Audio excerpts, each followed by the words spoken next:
This year, Selector Radio celebrates its 20th birthday. That's 2 decades of discovering, unearthing and supporting some of the best British talent on offer and taking it to the world in over 35 countries. From Young Fathers and Kay Tempest to Nadine Shah and even Calvin Harris, we've had it all. So 2021 is a year of celebrations. So join me, Jam Supernova, for our series of special events. Keep locked to the show and our socials to find out more.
This year, Selector Radio celebrates its 20th birthday.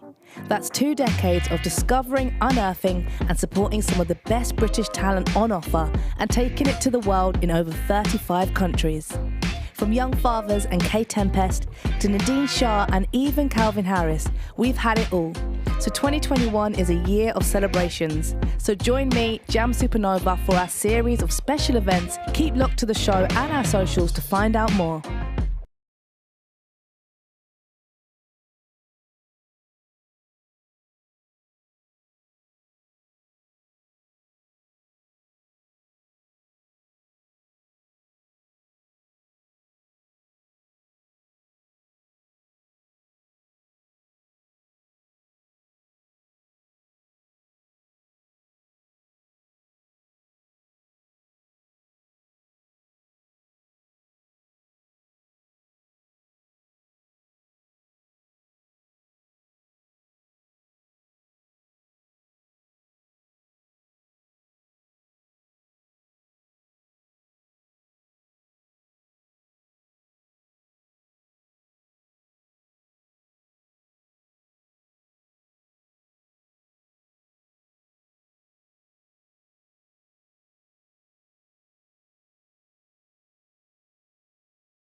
Go ahead, guys.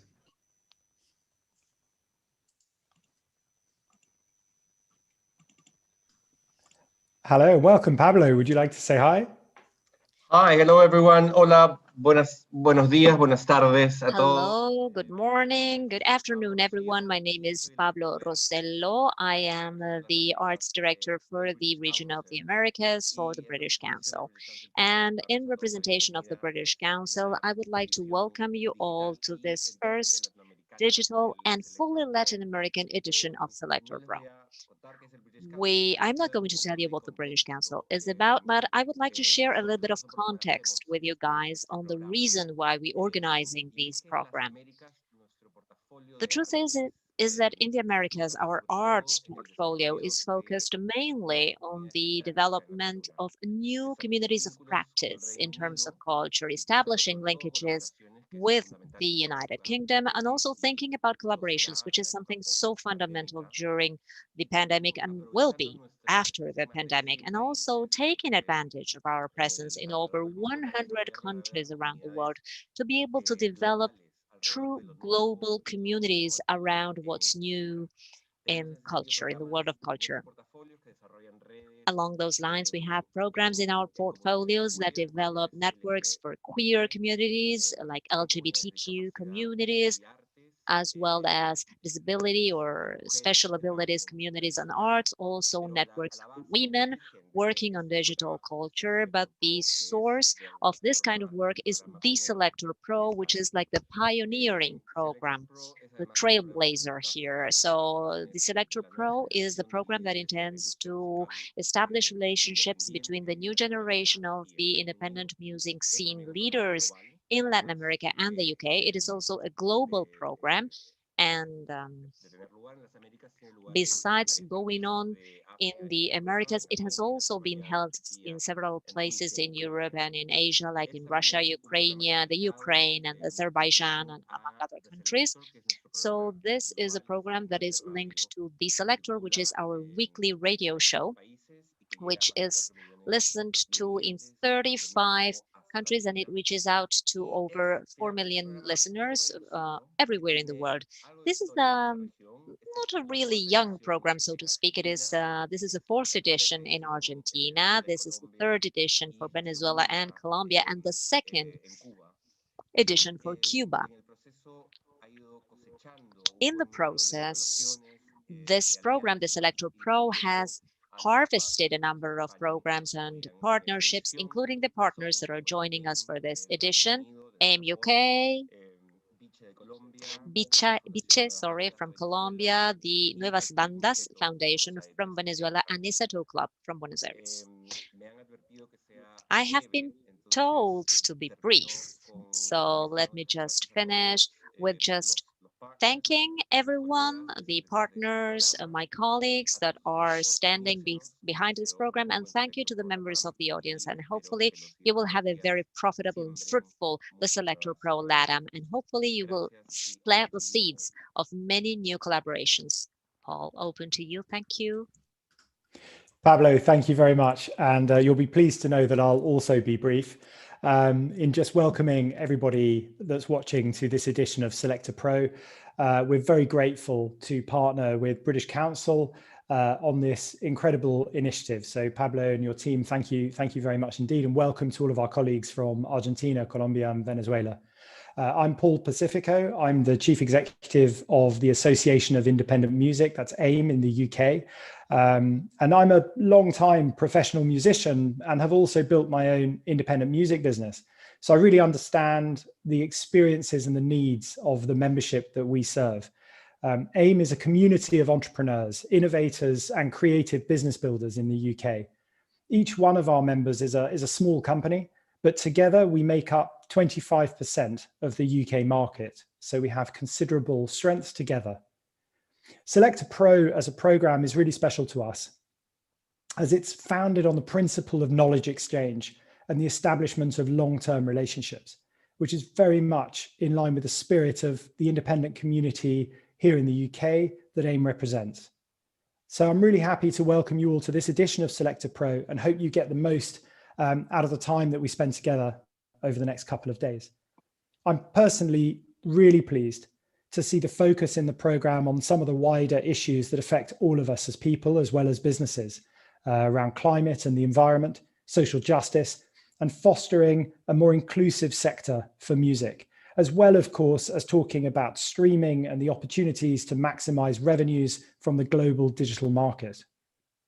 We all know that this has been an unbelievably challenging year, and all of us have faced unprecedented difficulty, and our sector has had to be even more creative and innovative than ever just to survive. So far, it's been amazing to see how resilient our community has been, how we've made the most of the opportunities we've had, and how we've generated new opportunities with technology that has brought even more attention to the cultural and musical diversity and pluralism across the independent music community. We all hope that we're able to come back together in person over the course of this year. But until then, we'll continue to connect across continents and build relationships as we're doing together now. So I wish you all the best over the next couple of days. I look forward to meeting many of you in the networking opportunities that I know we'll have, and hope to see a very successful further edition of Selector Pro. Thank you, everybody, and welcome.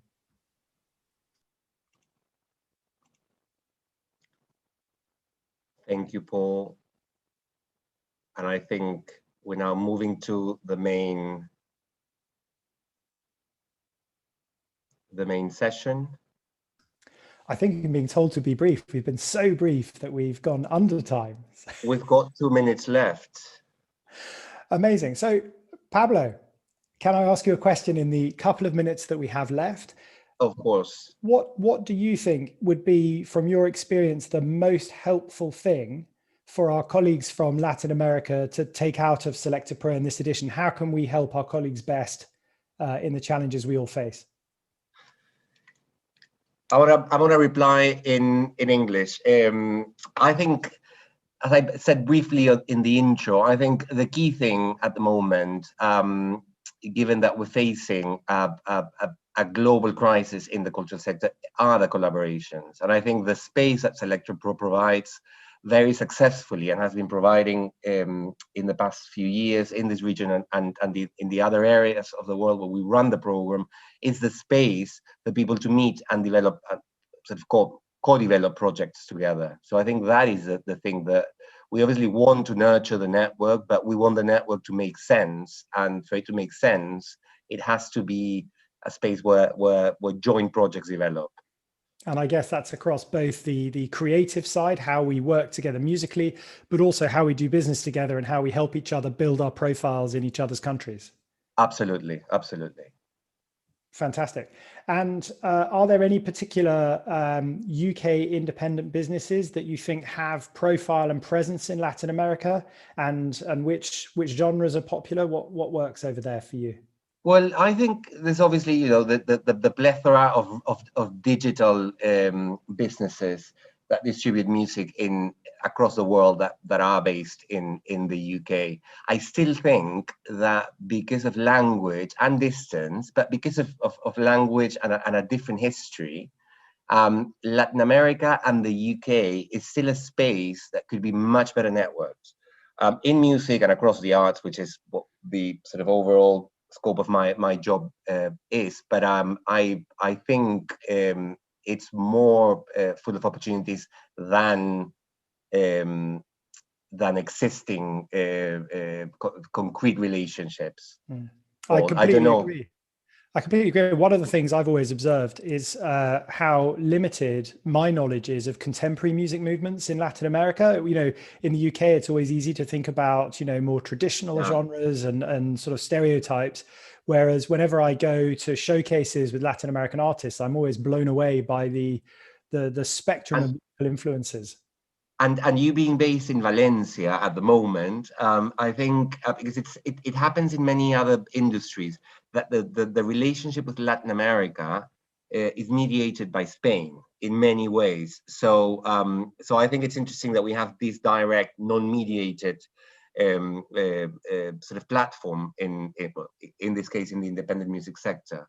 So yeah, I think that it's full of opportunities. Great.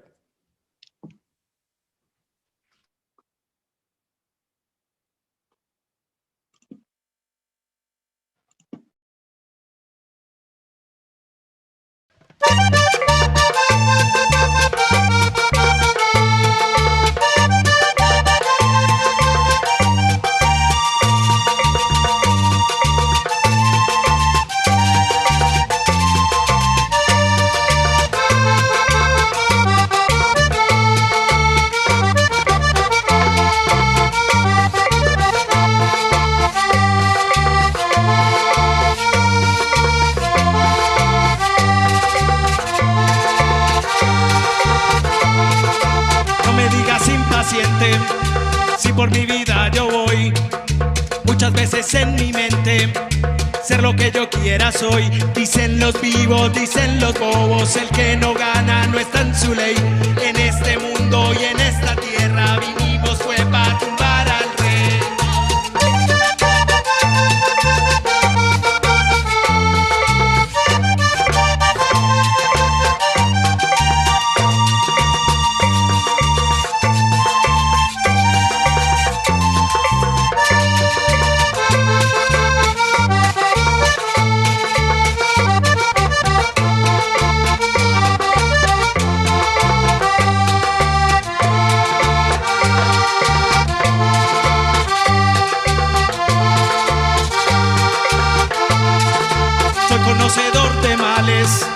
También de causas perdidas, soy conocedor de males, también de causas perdidas, por eso grito, por eso lloro, pero a tu casa ni muerto voy, no soy de carne, no soy de hueso, no te me escapa, en tu sueño estoy. ¡Epa!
es en mi mente. Ser lo que yo quiera soy. Dicen los vivos, dicen los bobos. El que no gana no está en su ley. En este mundo y en esta tierra vinimos fue para tumbar al rey.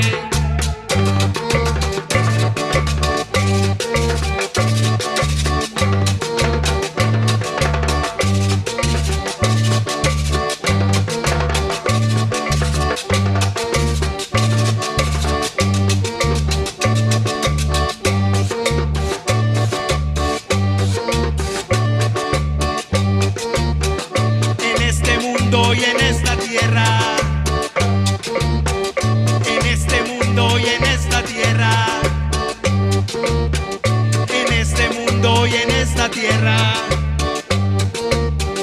en este mundo y en esta tierra.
Again, it's Paul Pacifico here, and this time I'm going to take you through a quick overview of the UK market, really just to set out how the market looks from our perspective, and really give you an idea maybe of some of the people you'll be meeting and the opportunities you may have with us here in the UK.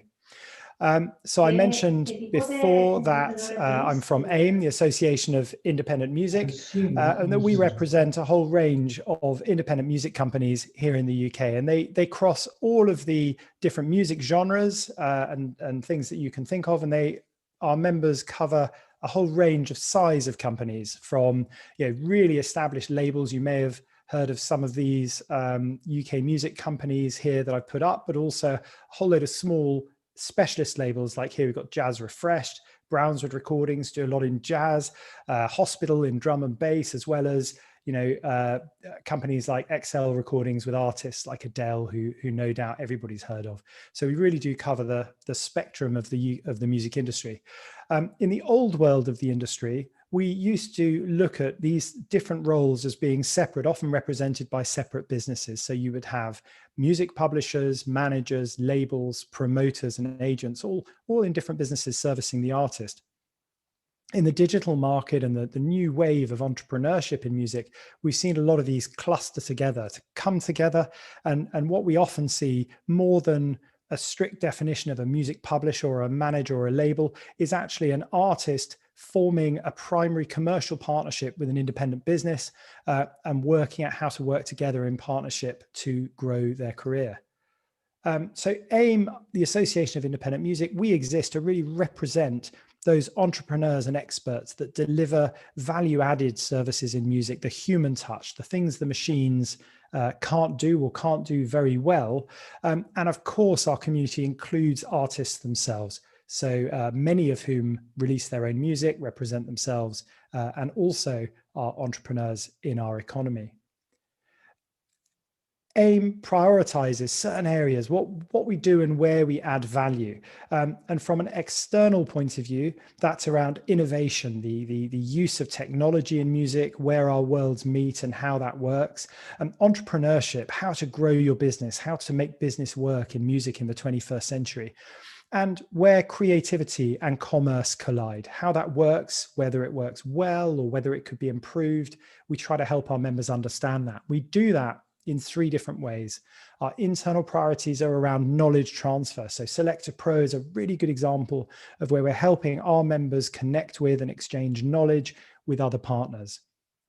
Funding challenges. Anyone who's building a business in any market, but particularly in music, knows the reality of the challenge of finding funding. And we're here to help solve that for our members, but also to give them access to commercial platforms, create opportunities, connect them with partners they can do business with. AIM is all about how we can help our members either make money or save money every single day. And that's what's important to small businesses. The UK is currently the 3rd biggest music market in the world. We're also one of only 3 net exporters of music. And that means that we're one of the countries that export more music, more British music is heard abroad than international music is heard in the UK. Although it is important to note that the trend line is towards an increasing amount of international international music being heard in the UK. So that's positive for people looking to do business with us. As I said before, 25% of the UK recorded music market is independent, and we see that share of market growing year on year by an average of about 1%. So that's, again, a very positive indication of the direction of travel. We connect with a licensing partner globally called Merlin. Merlin helps the independent community do deals with some of the big digital platforms. And by grouping together through Merlin, we're able to get access to similar rates and deals as those enjoyed by the majors. So for us as an independent music community in the UK, we don't feel that by being small, we're missing out on the global opportunities. And AIM, as the Association of Independent Music in the UK, is the UK home in a global network. And our global network is WIN, the Worldwide Independent Network, which has a specific Latin America network that we can plug you into, anyone that's interested, to ensure you're getting the most out of the opportunities to connect, network, and expand your businesses. If you're looking to come to the UK, there are some key conferences that we really recommend. 2 of those are run by AIM. So AIM Connected and AIM Sync, which focuses on the global synchronization market.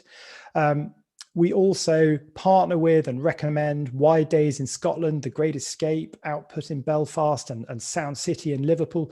And those are all showcase festivals. Those are all opportunities for you to apply to get your art and your bands up on stages in the UK and in front of the UK network of promoters, A&R agents, etc., who can help you establish your presence in the UK market. In order to help our members understand the market, AIM produces a number of guides that we publish that help our members understand different aspects of the market. You can see here our Startup Guide to Music Business, which we describe as an essential Bible to anybody looking to start a music business, and this might be useful to some of you. These are in English. If you'd like English copies of them, I'm sure we can happily provide them via our partners and the British Council. And one day we'd love to see them translated into Spanish, for example, if that's useful for you guys. There's a guide here on sync, also on the digital distribution market. To go into some numbers and give you some context, UK Music, which is the umbrella body in the UK representing all of the parts of the commercial music industry, they produce a very good report, Music by Numbers. And these are some of the numbers from the 2020 report. The music industry in the UK as a whole contributed £5.8 billion in what they call gross value add, so the value to the UK economy. 2.9 billion of that was generated in export revenue. Interesting to note, and very important in terms of our significance to the UK economy, is that the UK music industry sustained nearly 200,000 full-time jobs. These are the sorts of numbers that are really important when we're dealing with government, particularly in a crisis like the COVID crisis, to highlight how important it is for the government to support our sector. Interesting also to think about is the impact of music tourism. 12.6 million tourists came to the UK in 2020 or 2019, actually, these numbers, to attend live music events. This shows that even though we are absolutely one of the very few countries in the world that exports, that is a net exporter of music, bringing people to the UK to enjoy music is really, really important. And I think this is relevant to any territory that's looking to build their presence as a generator of music, is the idea that you can host events and festivals that would attract an international audience, and that really important spend of music tourists and the jobs that brings. The radio landscape in the UK is, like all countries, important to get to know if you're going to build your music presence in the UK. You can see from this graph the most important stations. BBC Radio 2 is the most listened to station. That tends to be populated by fairly middle of the road programming, broad range of musical tastes are catered to. Radio 4 is primarily a talk radio. And Radio 1 is the main, I guess, new music pop station in the BBC framework. Going down the list a little bit, I would just pull out, even though they're slightly smaller overall, their importance to us is very significant. BBC Six Music is the main independent music station that we have, and there are a whole spectrum of other commercial and specialist stations that it's worth paying attention to. Of course, the big driver for recorded music revenues is streaming. And music consumption in the UK was up for the 6th year in a row, with 155 million albums or their equivalent either streamed or purchased in 2020. This is an 8.2% rise on the 2019 numbers from 2018, with growth led by streaming, of course. And that is fueled still in the UK primarily by label investment. In the streaming market, there are 139 billion audio streams. That's up over 20%, with nearly 200 artists streamed over 100 million times. So we know that the top artists are making really significant money from streaming these days. And we know the challenge of the very long tail and those great many artists who aren't getting those hundreds of millions of streams. What is starting to emerge, though, that we see is a kind of middle class bracket in which successful independent music can really thrive in the streaming economy. The physical market is still really important to independents. We see vinyl and cassettes surging. Vinyl had its biggest year here we go, the biggest total this century, and sale up for a 12th year in a row. The global overall figures for physical may be dropping, but for the independent community, it's actually a growing market and still a very important market. And even the unlikely renaissance of cassettes continues, over 80,000 sold, which is the largest amount in 15 years. If you are selling physical product in the UK, this slide is useful to illustrate the genres that do well. Rock dominates the physical market in the UK, followed by pop, urban, dance. But also there is a strong market for us in jazz, blues, folk, reggae, and other specialist genres. In terms of music that enjoys success in the UK from around the world, you can see obviously that the USA and Canada are at the top of that list. It's great to see Colombia on this list. And as I say, I think the opportunities for international music in the UK are absolutely growing in the streaming economy. And important to take note, this is I think a positive direction of travel for our partners in this particular edition of Selector Pro, as the digital market means that UK consumers can access international music more directly and enjoy diving deep into the richness available on streaming platforms. The UK music industry has been improving its representation by gender, by ethnicity, and other protected characteristics. And I thought it was important just to set out some of that in this slide. We know we have a long way to go, though. Representation by ethnicity has been growing over the last years, as you can see from this chart. We're up to 22.3%, but bearing in mind the vast majority of the UK music industry is based in London, the London representative share should be around 35%. So we see that we have really been moving in the right direction. We have a long way to go. In terms of gender representation, we see that it is nearly 50-50. And we also, this is a binary graph, I think, without showing minority genders or gender fluidity. But what I would say across the two is what's missing from this is really the aspect of how senior these people are. You know, there is plenty of diversity, I think, in the entry level of the music industry and newer roles. What we would very much like to see within AIM is a lot of emphasis placed on keeping that agenda going in more senior roles, executive roles, and at board level, which AIM works very hard to do. In fact, I'm pleased to confirm that our board at this moment is 60% female, and I believe 40% representative of people from minority ethnicities. So we're pleased to be in line and representative of the industry as we would like to see it going forward. In fact, speaking of those initiatives, there are a number of programs that AIM participates in to help open up these opportunities. Some here, like Women in Control, and she said so, focus on women and minority genders and gender parity. Programs like Power Up focus on ethnicity and the particular challenges we face in the music industry, but in society more broadly, about how we start to undo issues of structural racism and other aspects of prejudice, including, prejudice against people with various disabilities or other protected characteristics. And I think a real focus for us at AIM is making sure that we work towards an industry that is more open, more inclusive, more welcoming, and more equitable into the future. More equitable, but also, of course, more sustainable. There is a huge emphasis on how we ensure that the music industry leads the way globally in greening industries, how we create a more circular economy, how we do more with less, which I think is essential for all of us if we are to ensure that great music can thrive on a sustainable economic basis and a sustainable climatic basis as well. So I hope that helps you get a sense of where we are in the UK. I hope that gives you an insight into some of the numbers, but also the character of the UK music industry. There's a couple of contact points for me there. If anyone wants to reach out and get in touch, I'd be very interested to hear from you. And I'm very excited about the next couple of days, hearing all the sessions, listening to all the speakers, participating in all the opportunities to build my own knowledge and knowledge for our community, connect with all of our colleagues and partners over in Latin America, and start to get to know each other, and I hope work together into the future. Thank you very much.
Is Juliana Barrero, and I am Colombian.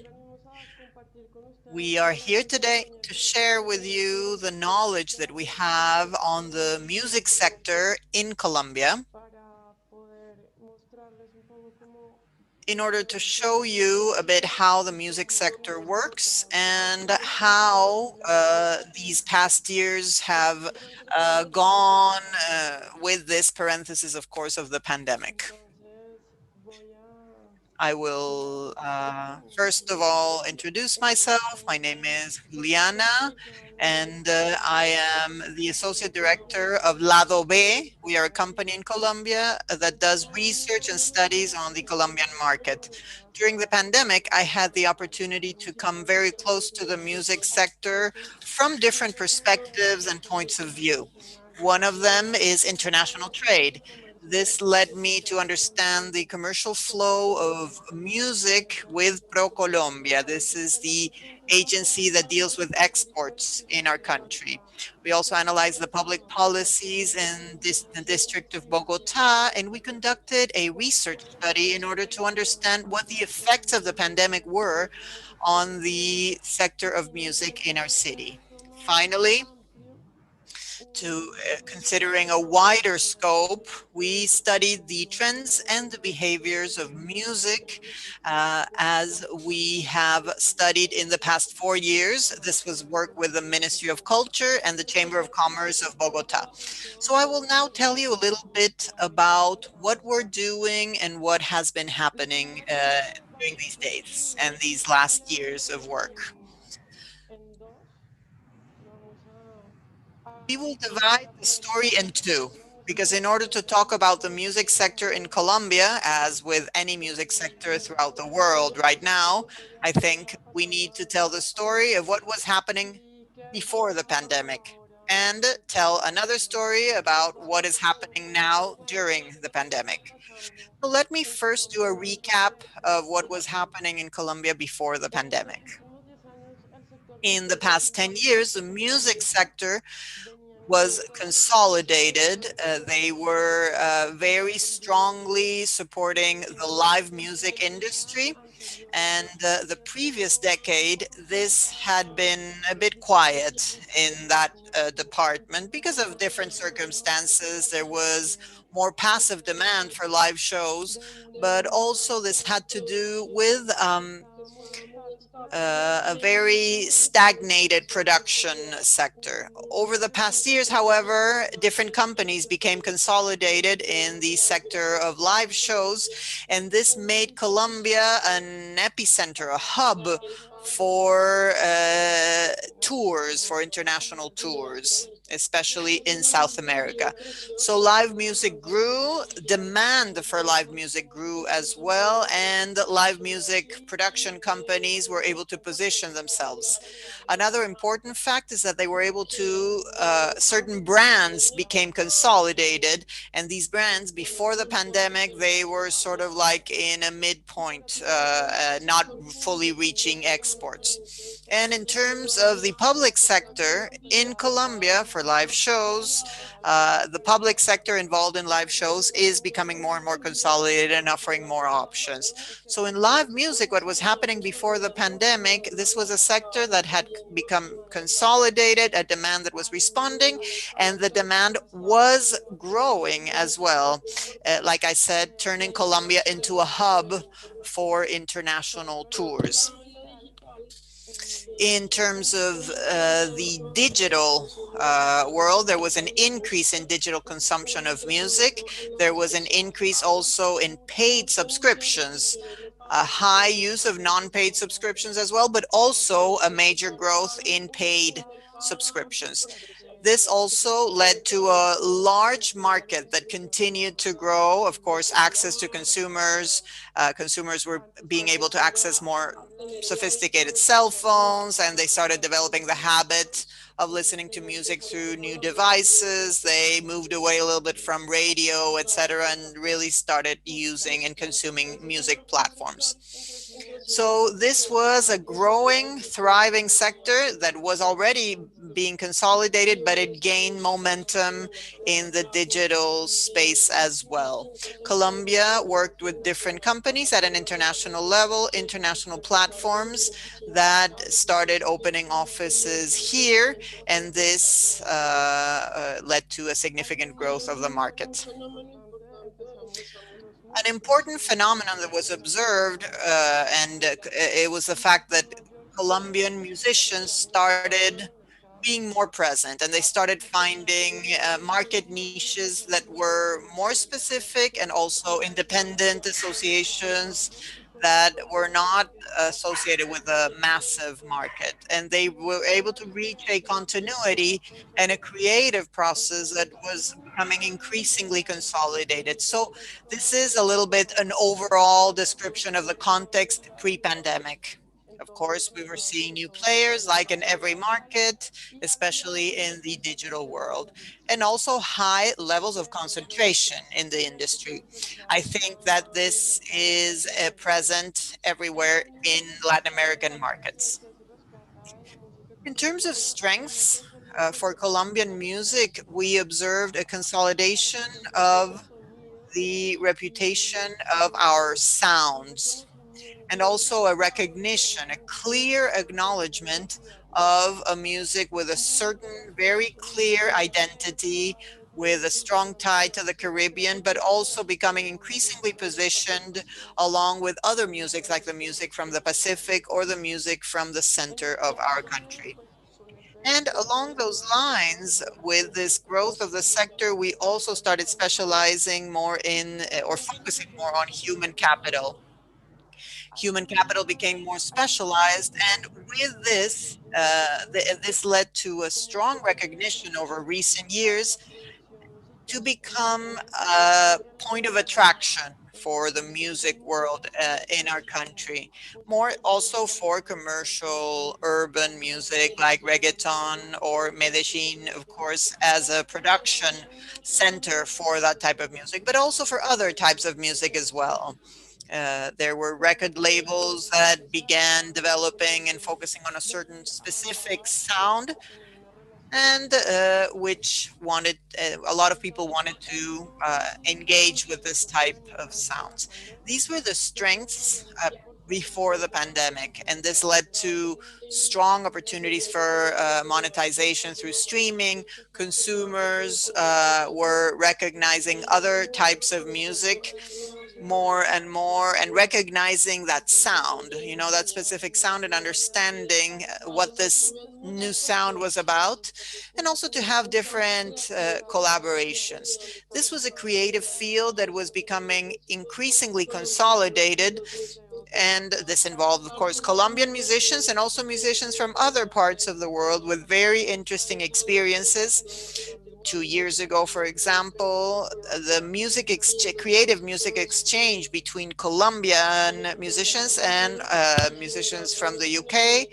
This led to very strong ties in creative flow processes that were really defining the scene.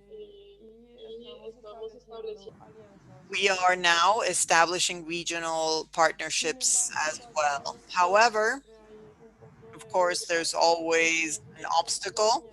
And these obstacles, in our case, had to do with a highly concentrated market that invests many resources to music that are more consolidated, therefore less risky, and dedicate fewer resources to music that are taking on a bit more risk, that are a bit more edgy, but this, I assume, is the behavior throughout the world.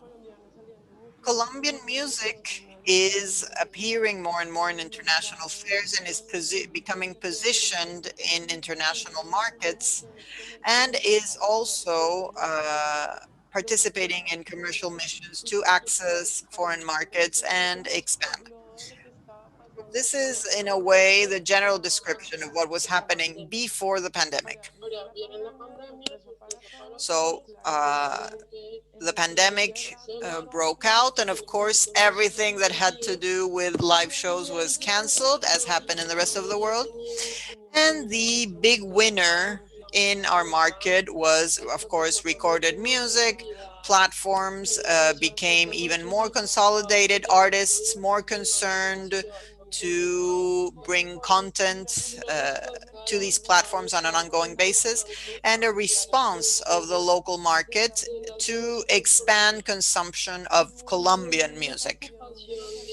There was a concern among artists because they wanted to become more consolidated in those platforms and expand the niche in the global market. Again, they face the same difficulties, high concentration, and a market that is created for stars that are highly consumed and few consumers that go to these niches. But artists were concerned to become more consolidated at a global level.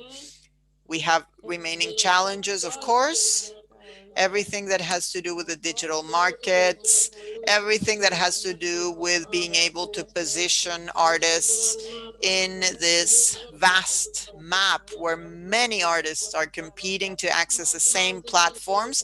Things become more difficult in terms of being more visible. And this is the direction where things will go.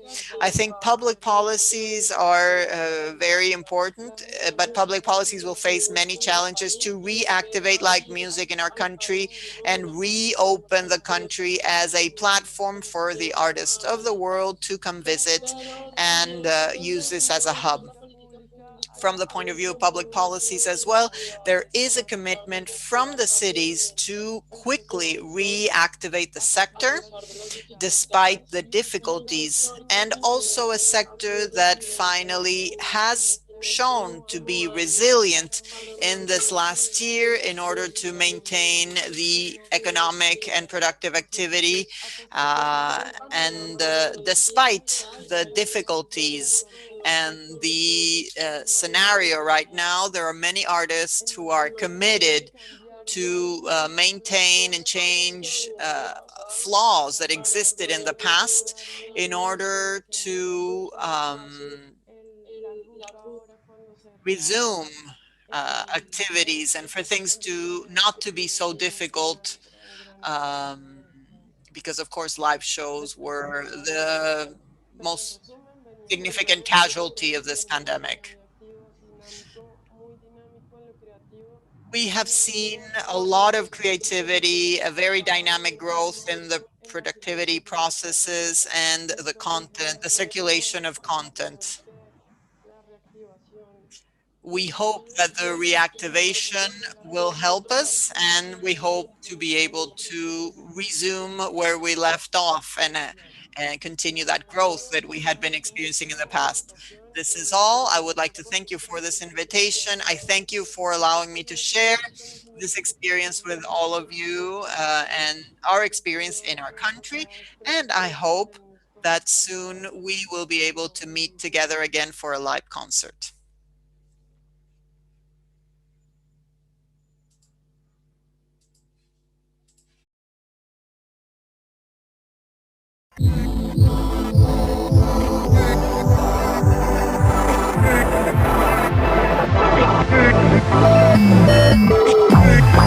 I feel so wasted up. Think about, tell me you're fucking silent.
up. Think about, tell me your fucking silence. I feel so high with you, with you. Start again, losing control.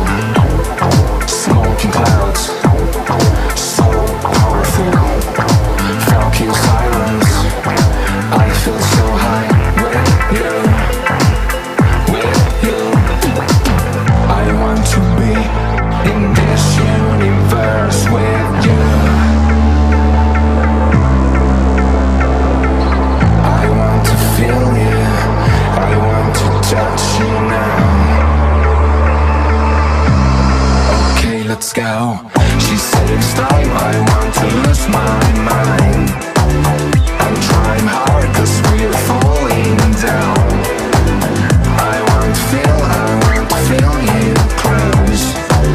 I want to feel you now with me. She said it's time. I want to lose my mind. I'm trying hard cause we're falling down. I want to feel you close.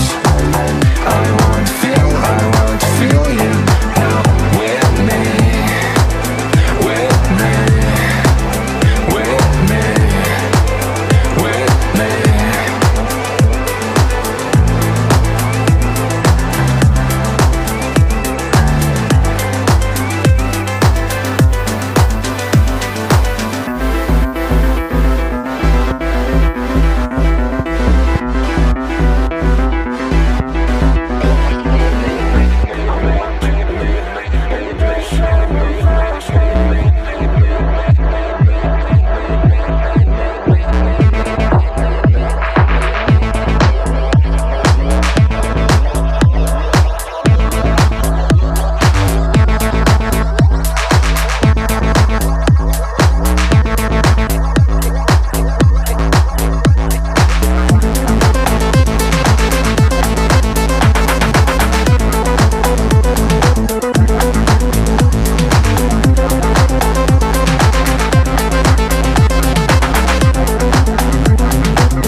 So we're live right now. How are you guys? Hi. Hola. Welcome everybody. So we're gonna try to talk about the new strategies for marketing music digitally. So I asked you a few questions like to understand where the conversation can go from here. I was wondering from your perspective, how is it possible to go to different places in the music industry from your from home, from the digital platforms that we have available right now? I understand that there are like a few ways that we've been working in the music industry that now are changing. So I would like to know for the new artists, how can they get on Spotify playlists, or maybe do a campaign on Instagram or different platforms that we have on social networks. So I would like to know from your experience, how can artists like learn to use these new platforms and really get a good result out of it? Bueno, yo puedo empezar. Puedo empezar yo. María Angélica, thank you. Ok, bueno, bienvenidos a todos. Estoy Great. súper Thank you and welcome everyone. I'm very excited to be sharing with all of you. It is true that the pandemic has created a lot of anxiety among artists. And more than anything, artists, more than ever before, artists have to manage their own platforms and have very clear social media strategies. So as an independent artist within the industry, we need to understand what is the best option for us.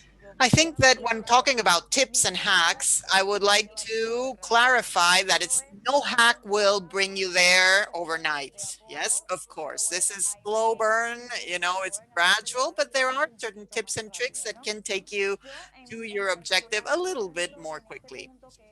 Personally, I think at this point that it is very important to think as a generation. It is very important to create communities on social media for any strategy that we decide to undertake.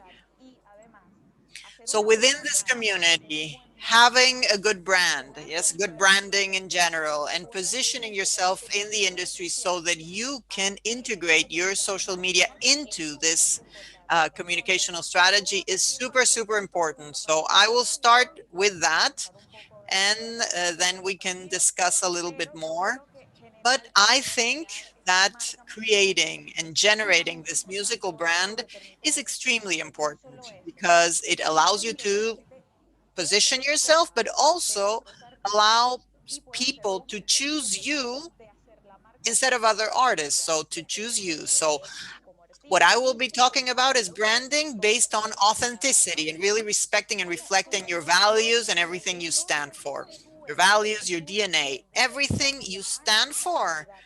You will be calling upon an entire community that responds to the same values. So the entire digital ecosystem and that community will respond to all the strategies that you will have later on.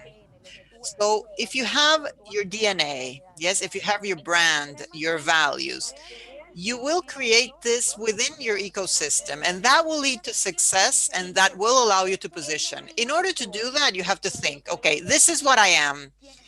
This is what I stand for, and these are the people that respond to that same thing. So in that way, you start creating that community, that ecosystem. What do you think about that? To say something about this, I am really aware of this community that we have to build based on our beliefs, on our philosophy, but I don't know if maybe sometimes we are living too much in the digital world and not doing enough in the offline. And I want to know if maybe Olivia, Edson, they can tell me if building this community digitally and outside offline, it's possible. Are they linked together, or are the digital and offline community different ones?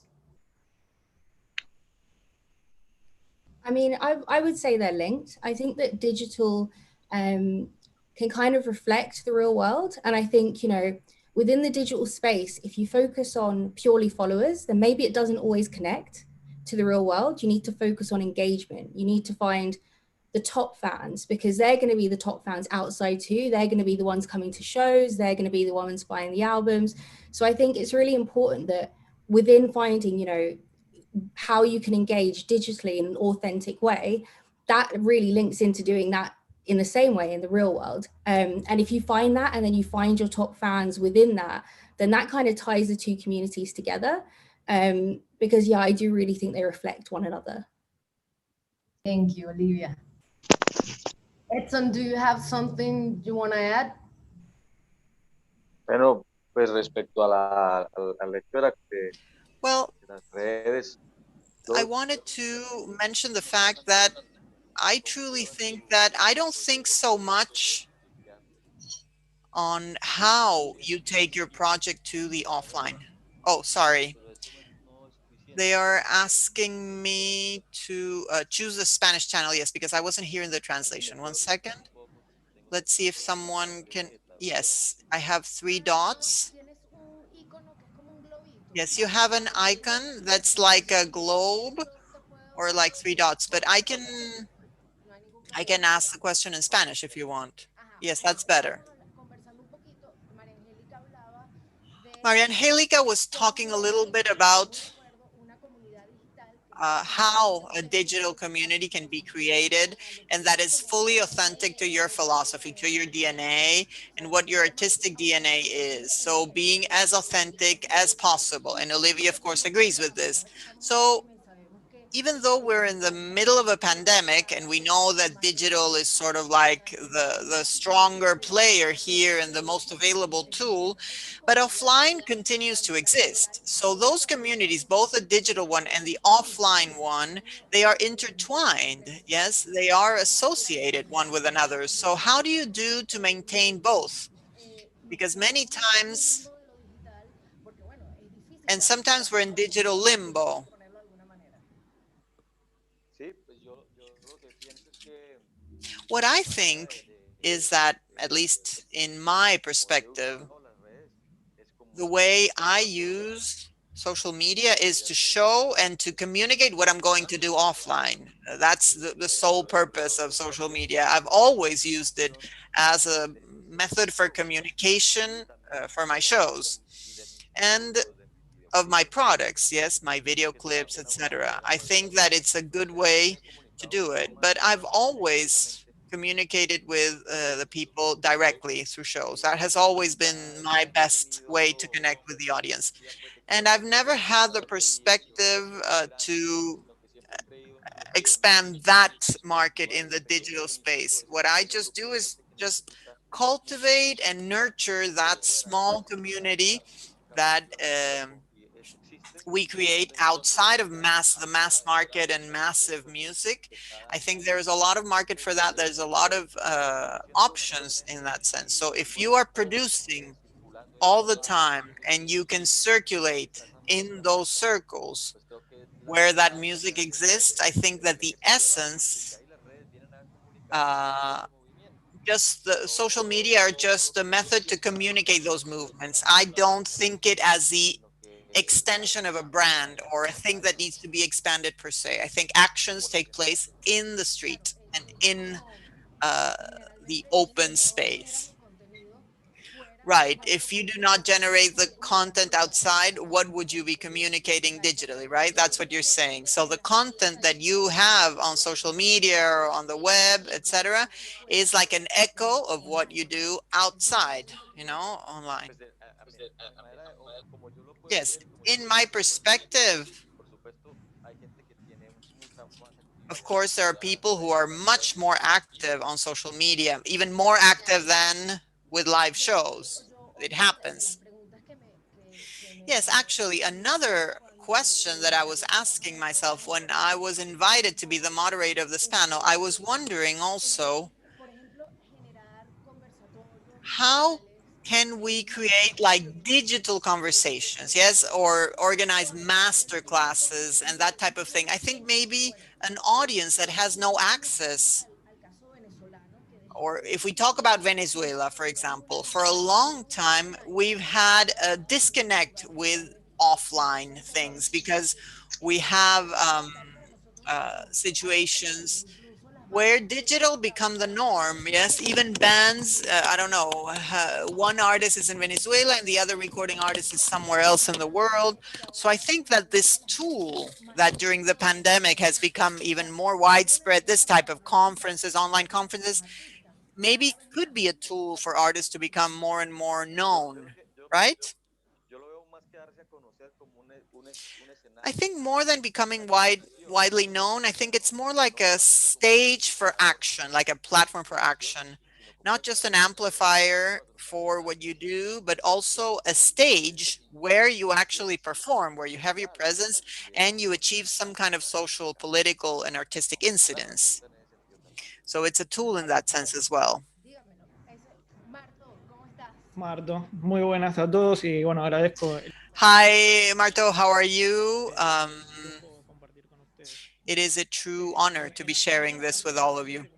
In Argentina, as happens in the rest of the world with COVID and the proliferation of people sitting in front of a computer and the widespread use of screens for everything, uh, for your entire life practically, and consume in this way, both musicians and the audience, obviously, this has become very widespread. I think the listening of podcasts grew by 5% throughout the world, and 70% of podcasts right now are music related. So, at least in the experience of Argentina, this has had a strong impact on musicians. Everyone has tried to use that space and that new possibility, apart obviously from the pain that this causes on many levels. But I think this has happened both in the mainstream and independent artists as well. Independent artists, I think, were more favored by this because they were kind of like at the same level as other artists who always had available the possibility of doing big shows, because they were able to sit like at the same table, yes, sitting in front of a computer with a guitar. Big artists, small artists, all of them did that. And I think even up and coming artists have even had shows with, a bit of musical comedy, many different elements. And they started, thinking of ideas, new ideas to offer more options and more variety. I think this benefited many artists and society as a whole, because I think it provided some entertainment and it was a fruitful process, I think, from certain perspectives for artists, but also, for example, what Maria Angelica does, her work, and along with the work of other organizations that work with independent music. I think all of this, in a way, strengthened artists who have good ideas, and having this overpopulation of musicians, certain ones were able to really stand out thanks to this. Yes, I agree. And without a doubt, the issue of the pandemic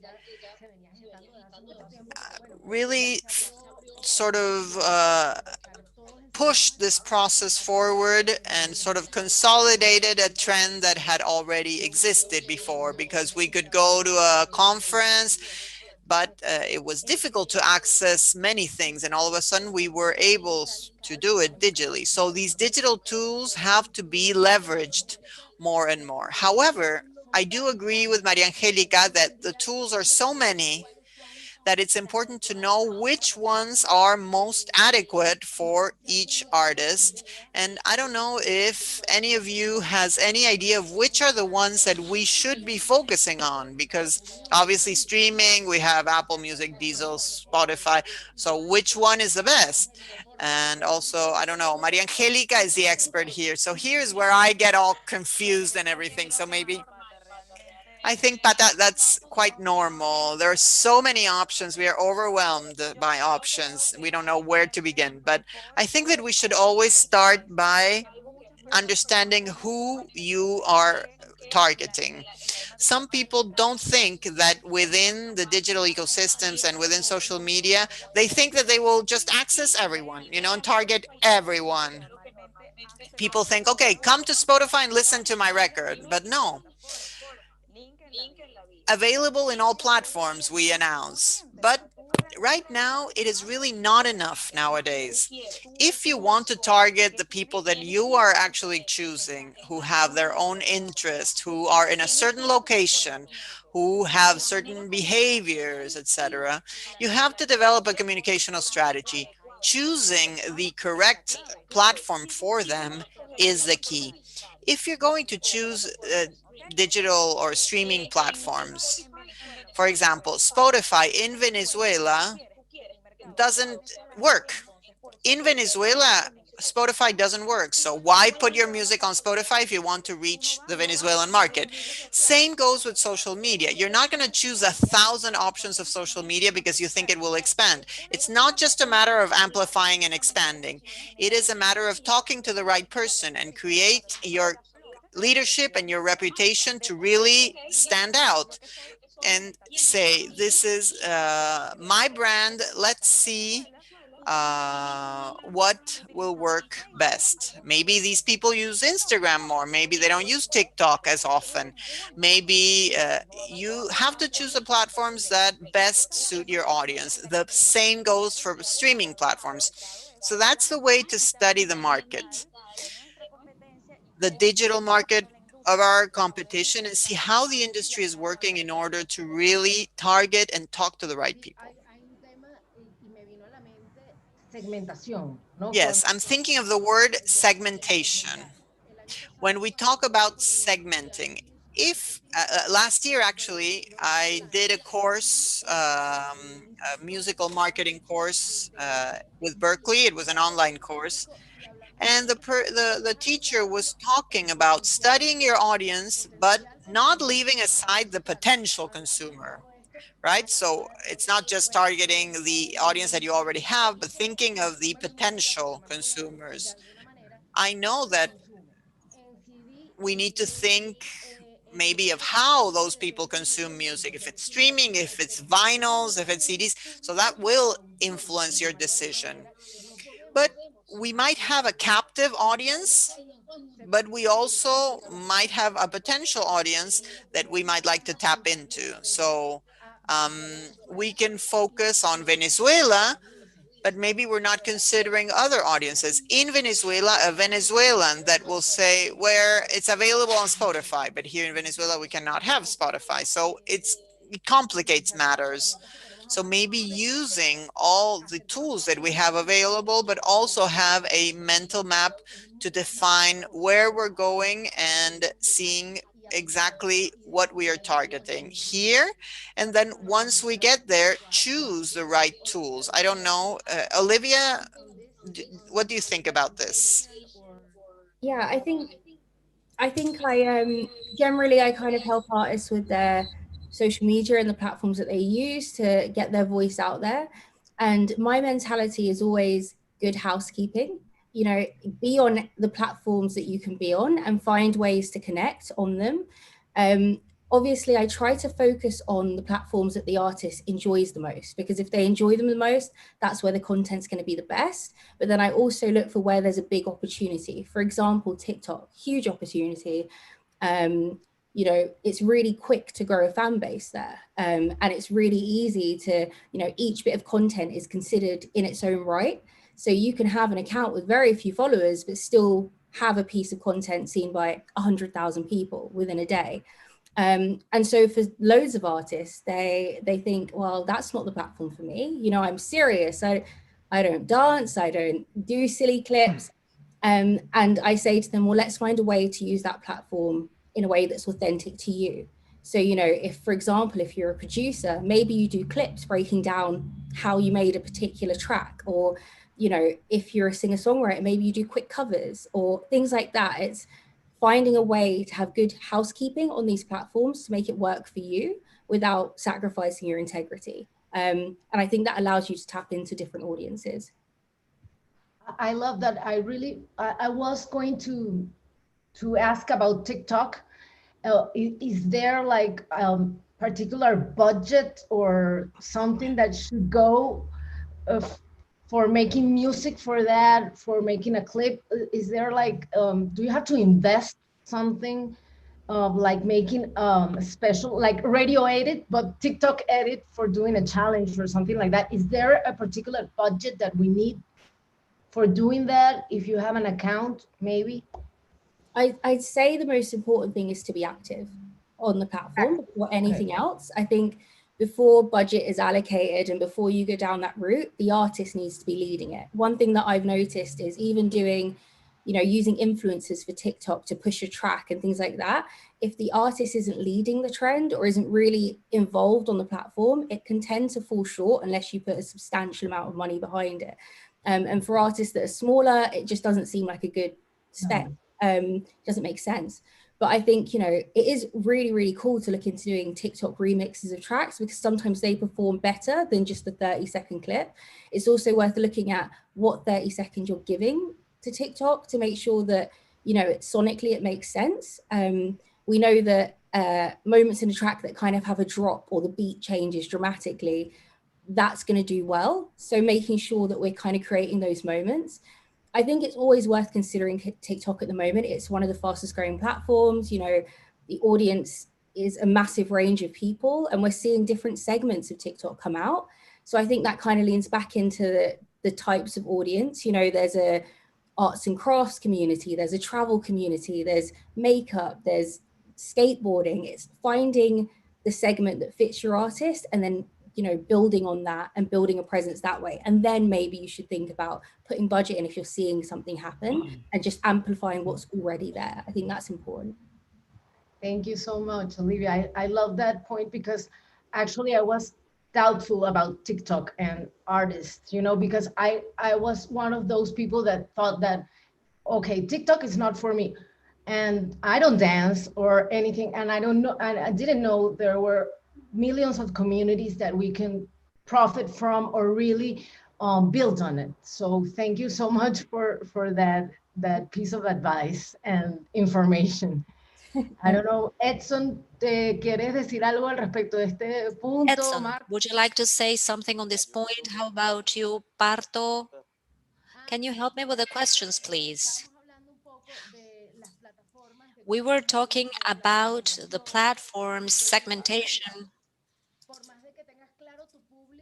Even if you understand your public, you should not leave the potential out. And Olivia was giving me this information. I do not on TikTok, but there are lots of communities on TikTok. You do not need to be a comedian. You do not need to be a dancer.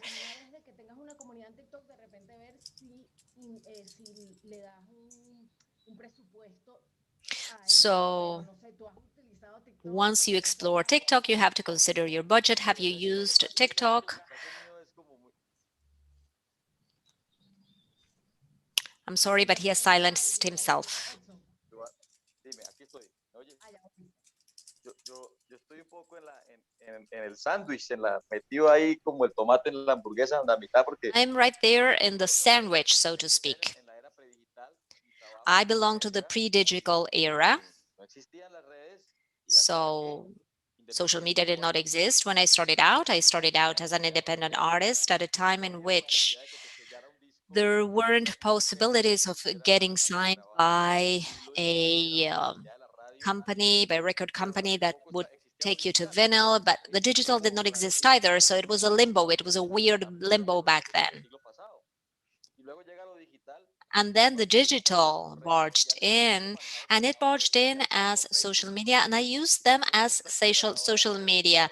I only have Facebook and Instagram, but I don't do anything. I just talk with my friends over there.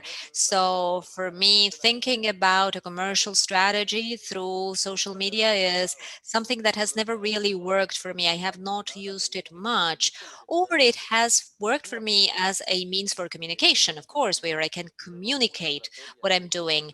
It has worked along those lines, but it hasn't worked as a strategy or as a media plan. I've never had a manager or a record label. I have handled my career always very directly with the public on a face-to-face kind of contact. So I might not be the best person to speak about how social media can work for you because I understand it and I know how musicians use social media to build their communities, but I don't work that way. I use social media to express my political opinions and to express how I feel and talk about my songs, but I do not use social media to broaden my brand, so to speak. So in my case, well, I'm sort of an old guy, canciones, comenzar de repente a pensar que tienes un canal también para How comunicar. about having a channel for communication purposes? That is to say, I loved what Marto was saying with vis-a-vis several Venezuelan artists who were engaging in podcasts where they might talk about how they composed their songs, how they were able to arrive at the final song and the final track. That is to say, well, the work in progress of a track. That's the nice thing about social media nowadays. We want to see the human side, how things are done, and being behind everything that we are consuming. Now, there are people that are working hard, putting together ideas. Where did I get this riff? Who is my influence right here for this track? For music freaks like myself, I am a real music fan, and I like to plunge into the whole thing with the artist. I loved these podcasts as a result. And I think that it is very interesting for a public or an audience that would like to be closer to you, Edson, right? Absolutely. And a couple of times I've used a live Instagram. I do not know how to use it.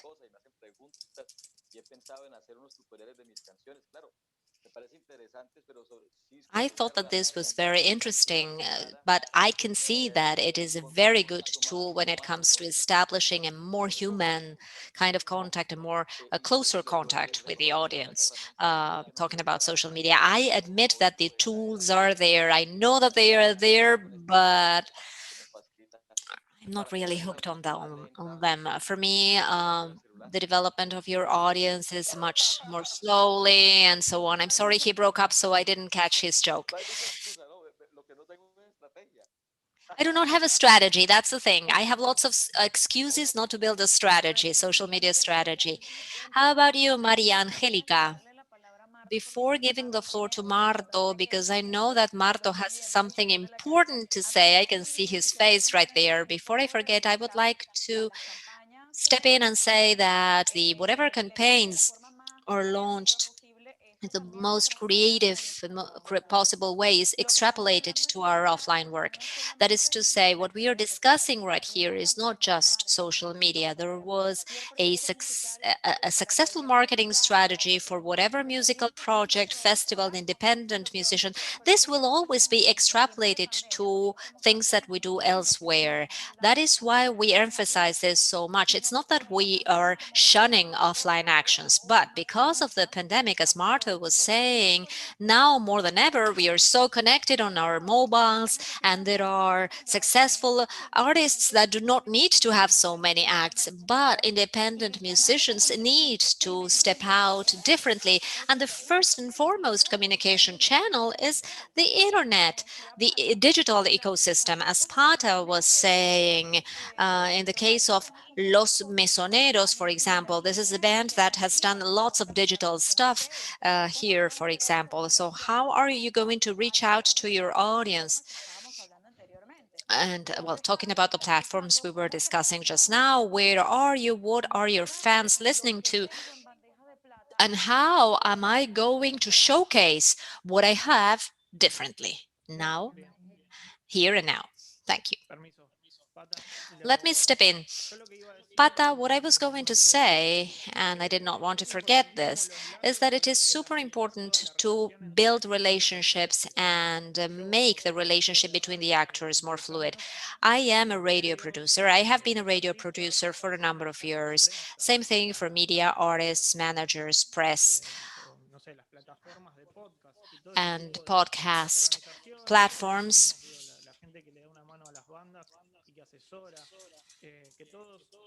People that act as advisors to bands, so that we should all work together in favor of what really makes us tick, which is independent music. I have been working in a mainstream radio station for the past 6 years. It is called Rock and Pop. It's a mythical radio station. It has rock music 24/7.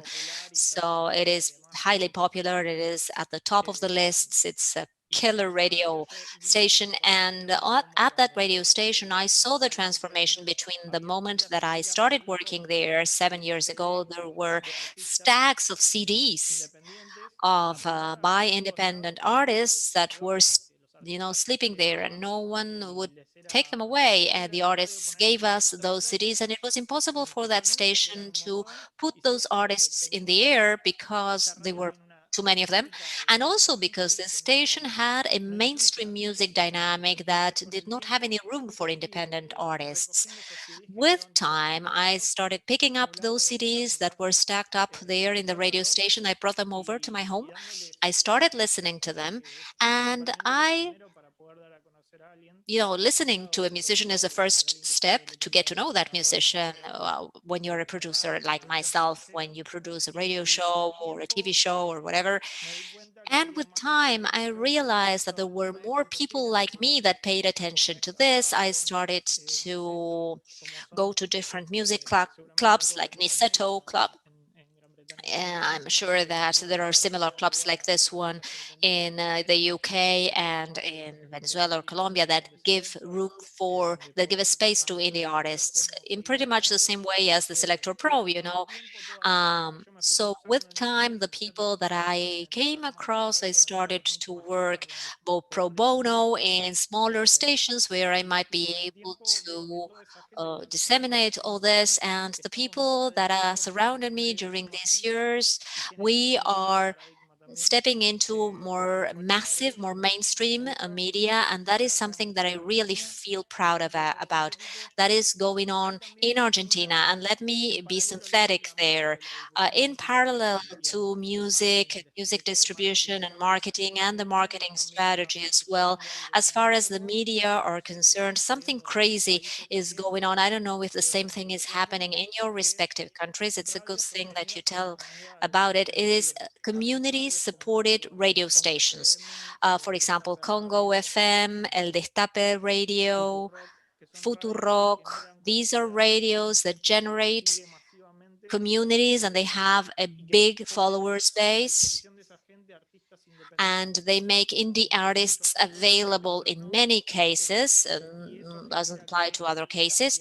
And as a result of that, the reliability of those listeners to those media on account of ideology and other issues, that leads to them being willing to listen to that music. And in the past years, I was able to put independent artists on the air. I was able to make them play live and take them to podcasts and have them go for interviews.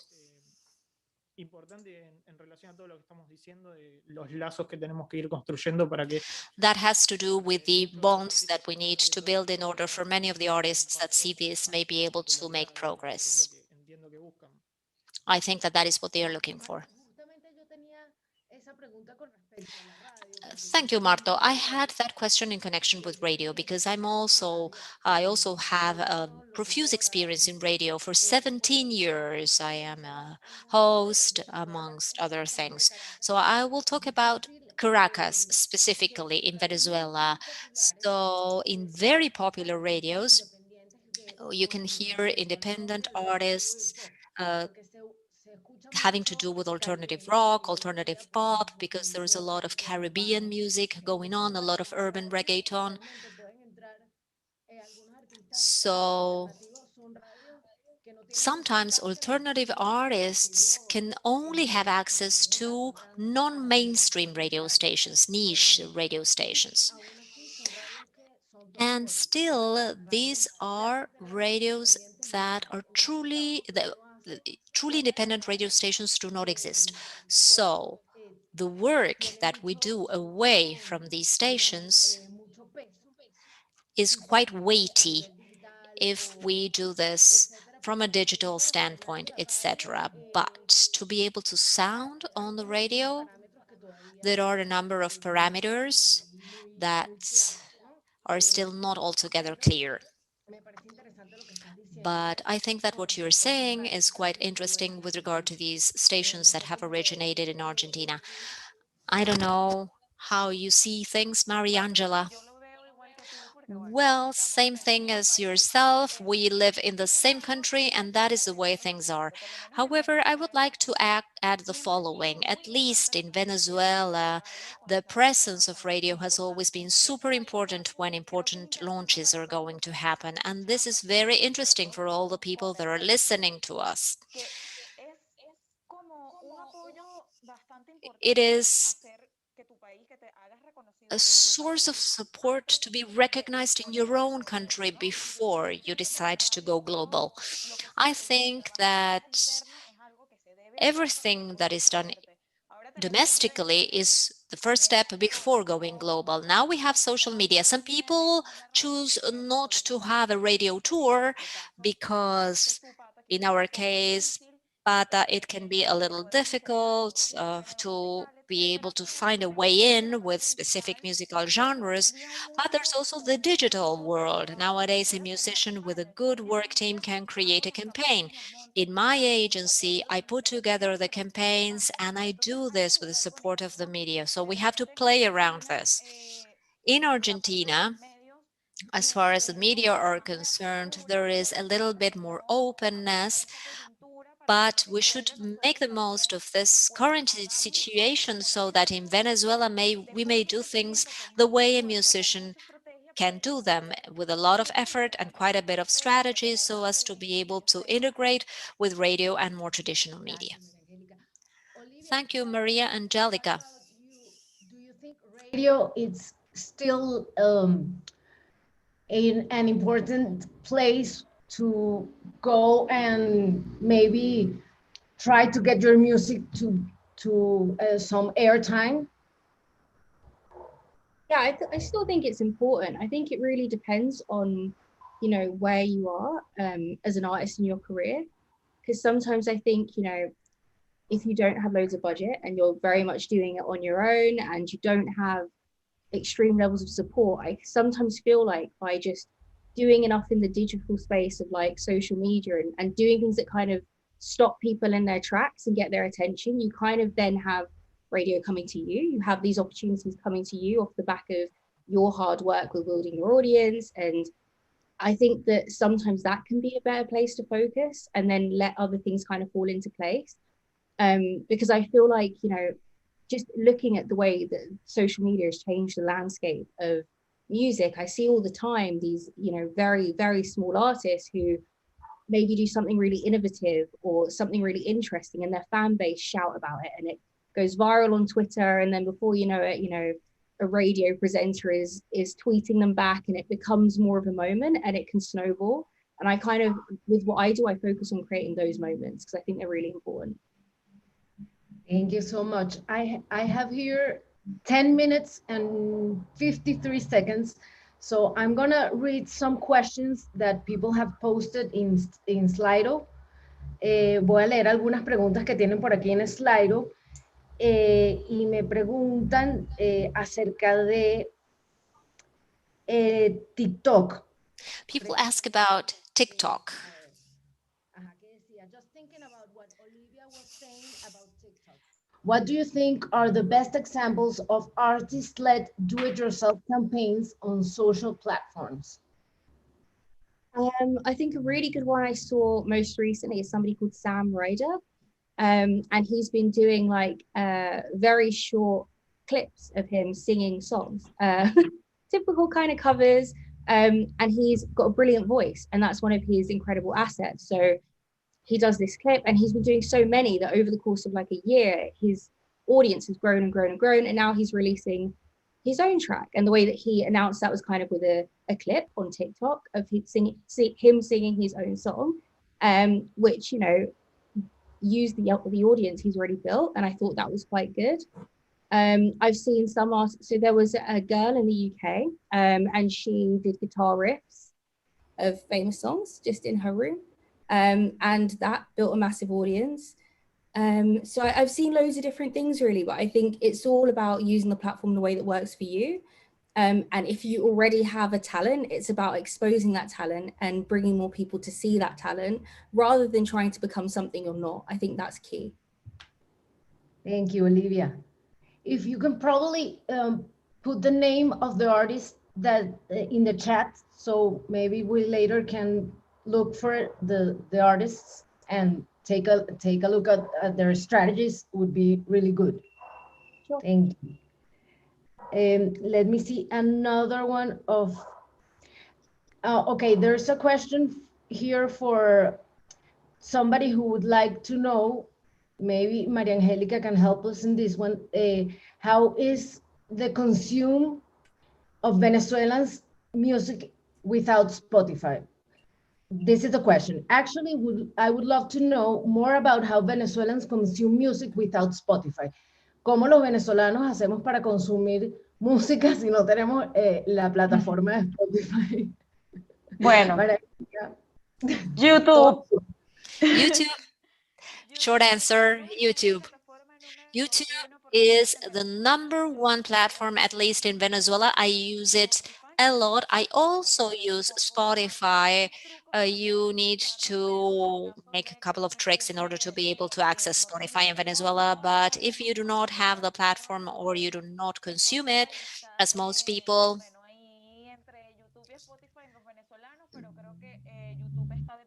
YouTube is a wonderful choice because it has ease of access and you do not need to have other platforms. It's just YouTube. So if you want to dig into the Venezuelan market, upload your music to YouTube, and good branding, of course. Thank you, Maria Angelica. Marto and Edson, Colombia and Argentina, what's the case like for music consumption? What are the platforms that are the most popular ones above and beyond traditional radio stations, but digitally? Spotify, YouTube, of course.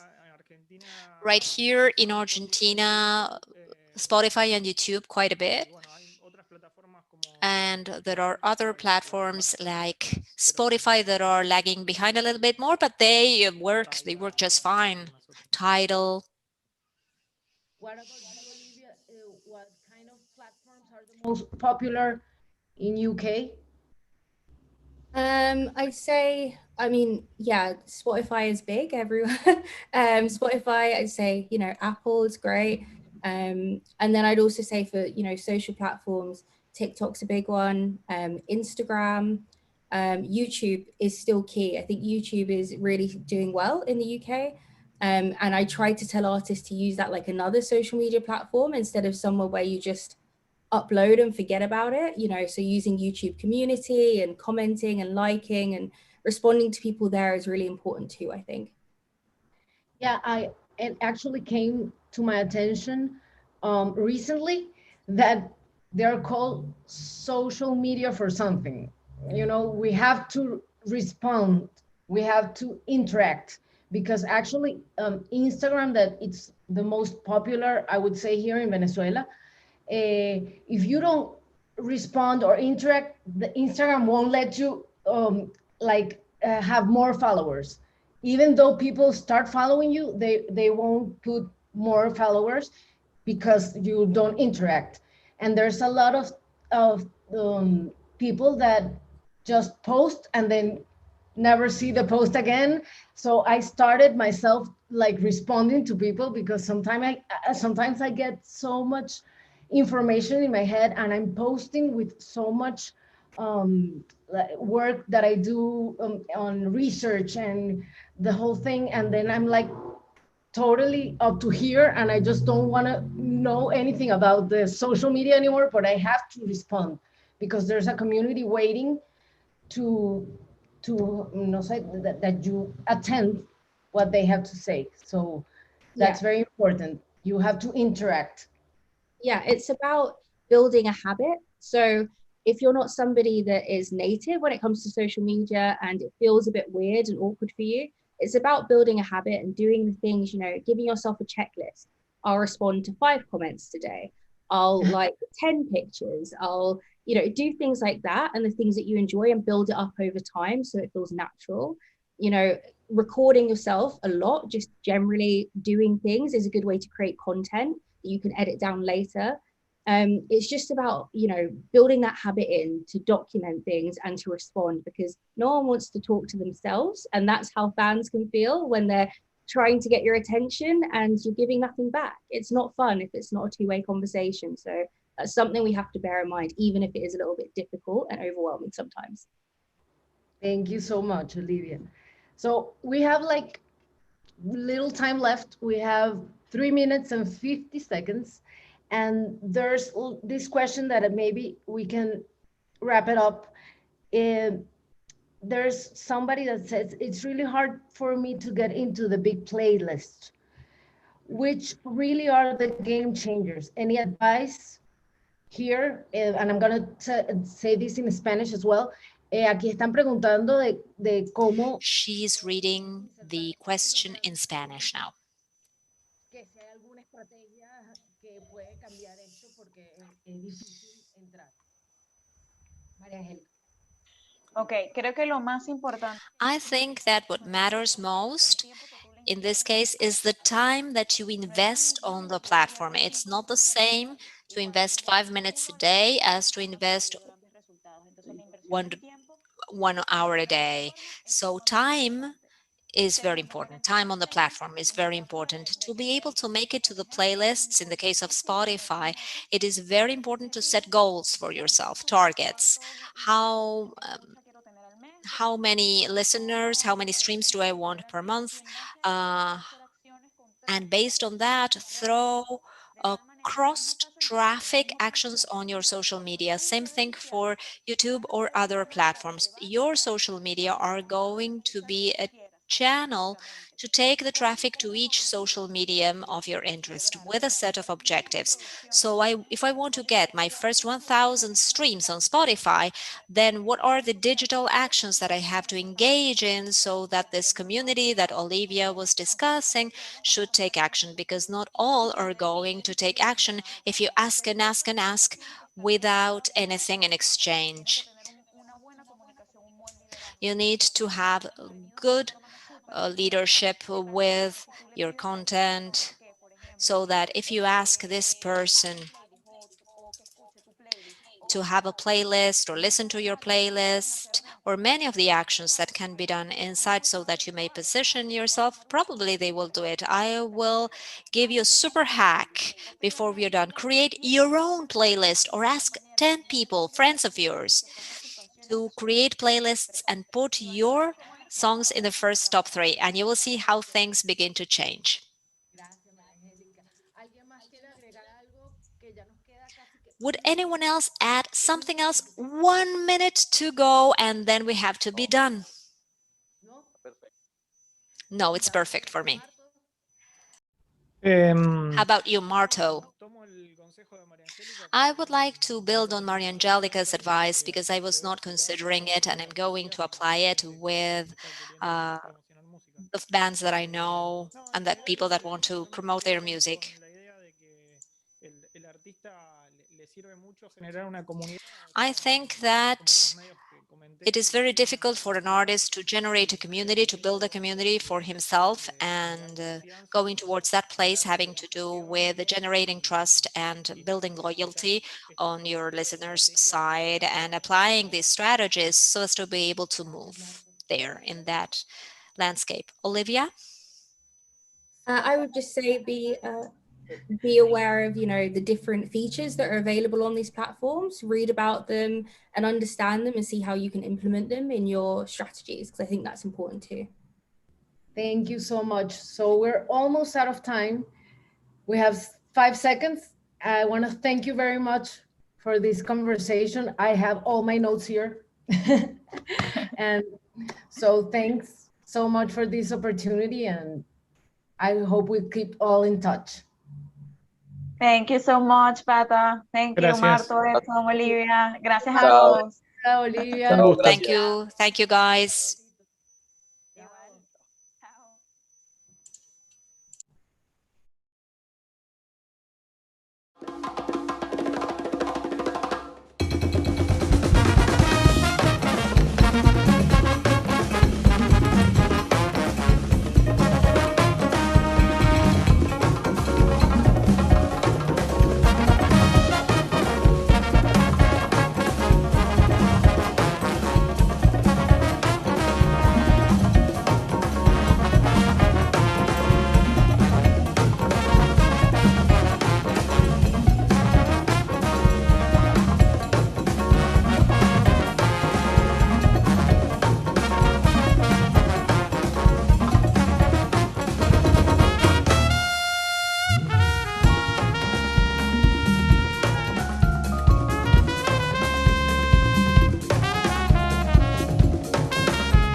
Buenos días. Hello, good morning, good afternoon to everyone who is joining us today. Depends on where you are. We're connected in many places in the world, so it is my turn to greet everyone in different time zones.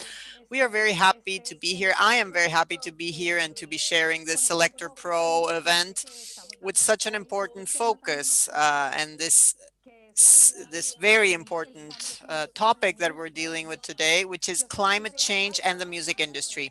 I am Andrea de Francisco. I am the founder of Latin Latas. I am I'm a luthier. I'm an urban luthier, so I build music instruments, and through this, I bring the message of music as a method of communication. And everything that is waste, we turn into a tool for action through urban luthier development and to preserve life on Earth. I've been doing this for 10 years, and I'm very happy to be moderating and to be sharing with all of you two really important people and also two very strong advocates who do a lot of things to protect the environment and to fight against climate change. We are here today with Graciela Melisco. Am I pronouncing your name correctly? Yes, thank you. From Julie's Bicycle, and we are also with Peter Quicke from Ninja Tunes. For me, it has been fantastic really to meet them, to get to know them, to do some research, on what they do. It's very exciting, everything that they're doing, and they are a true example for many artists and for many countries as well. I think that it's very important to provide some context and to clarify certain things. I think we should clarify, first of all, what certain terms mean, because sometimes we repeat like automatically certain concepts and certain words, but we don't know exactly what they mean. So I think it's important to clarify, for example, what is climate change? Because maybe we know what it is exactly because we've been in this field for a long time, but many of the people who might be starting off or maybe starting to become involved in this, but they're just starting to know the topic. So I think that it would be interesting to, first of all, define and understand what climate change is. And also, what are greenhouse gases? Yes, maybe try to understand these elements, the interaction between them, and not to mix one with the other. So first of all, I would like to maybe ask Graciela, maybe she wants to ask, so to start, sorry, what the difference is between these three concepts and try to, kick off the session with that. Wonderful. Thank you. Thank you. It is a pleasure to be with you. My Spanish is a bit rusty now, but with a lot of patience, I think if you bear with me, I will present in Spanish. Carbon dioxide and greenhouse gases exist naturally in the atmosphere. However, the problem with climate change is the increase in the emissions of these types of gases, especially with the advent of the Industrial Revolution. What we have observed is that these gases become trapped in the atmosphere, and there is an effect called greenhouse gas effect.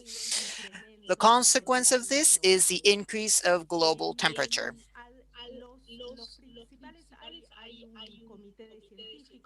There is a committee of scientists around the world who have been studying these issues already since the 80s. If I'm not mistaken, is the first meeting, the first international meeting on scientists for climate was in 1988. And they were warning the world about the increasing global temperature. The calculations estimate that we are 1 degree above the pre-industrial phase. And maybe 1 degree doesn't seem like much, but it does have a lot of consequences that accumulate over time. Also, gases do not dissipate so quickly. They can take hundreds of years or thousands of years, depending on what type of gas we're talking about. I will not go into details at this time. 2 years ago, there was a very important report by the Intergovernmental Committee on Climate Change in 2018, in which there was a warning that we are going towards an increase of 3 degrees for the end of the century if we do not implement the commitments that have been undertaken at an international level to reduce the level of emissions. Emissions mainly come from electricity production, from the changes in the use of soil, deforestation, and the use of fossil fuels in general in all sectors. That is why this year the Convention on Climate Change is so important because it has been 5 years since the Paris Agreement was signed, where the governments made a commitment to reduce emissions by 2050. This is what we're talking about when we talk about zero emissions commitments. Each country has undertaken these commitments in a different way. Colombia, for example, has committed to reducing emissions by 20% by 2030, and even more if there's international assistance. Argentina has committed to 26% by 2030 and 100% by 2050. What we want to highlight is the fact that the next 10 years are crucial because the emissions, like I said before, accumulate over time in the atmosphere. And so we are looking at making a commitment to reduce emissions by 50% by the year 2030. So this is a very, very ambitious commitment. And different municipalities in the United Kingdom. I mean, we have 460 municipalities that have declared the climate emergency and have also committed to fulfilling partial objectives. The quickest ones by 2030 and even 2025. Some are for 2035. Finland is one of the countries that is spearheading the commitments list for issues regarding climate change. So with all of this in mind, the Parliament declared the climate emergency, and this has become a state policy. And the cultural movements start joining forces. And Peter, I know that Peter will talk about this more. He will speak specifically about the music sector declaring the climate emergency. But there are many cultural movements going on right now to acknowledge the climate crisis and the need to take quick actions. Absolutely. It's very important to understand what is happening. It's very important to understand how the biggest countries, which are the largest the ones that contaminate the most, of course, the responsibility falls on every country, but it's important to focus on the fact that countries like China, the US, fortunately, has made a turn for the better very recently, and I think we need to continue pushing forward because if we do this, we will be able to join forces and win this battle. So thank you very much, Graciela, for your explanation for everyone. And I don't know if you want to add something. Yes, just a quick thing. For Latin American countries, it's the need for adaptation also, because the effects are already being seen. Hurricanes, droughts, extreme climate phenomena that are more and more frequent. So this is what we are seeing now for the next 20 years, fires. And of course, this has an impact. For example, Colombia, which heavily depends on hydroelectric energy, droughts have a major impact on the production of that sort of energy. So the adaptation to climate change is something that is very important as well. And the effect is quite differential for each territory, for each geography, and the impact on people is different according to the area, according to their economic capacity, their capacity to adapt, to react quickly. Not everybody can move in the face of recurrent floods. So that's why we talk about environmental justice as well, to recognize the different impacts on different populations. Of course, in Colombia, we just experienced a terrible situation in the islands of San Andres.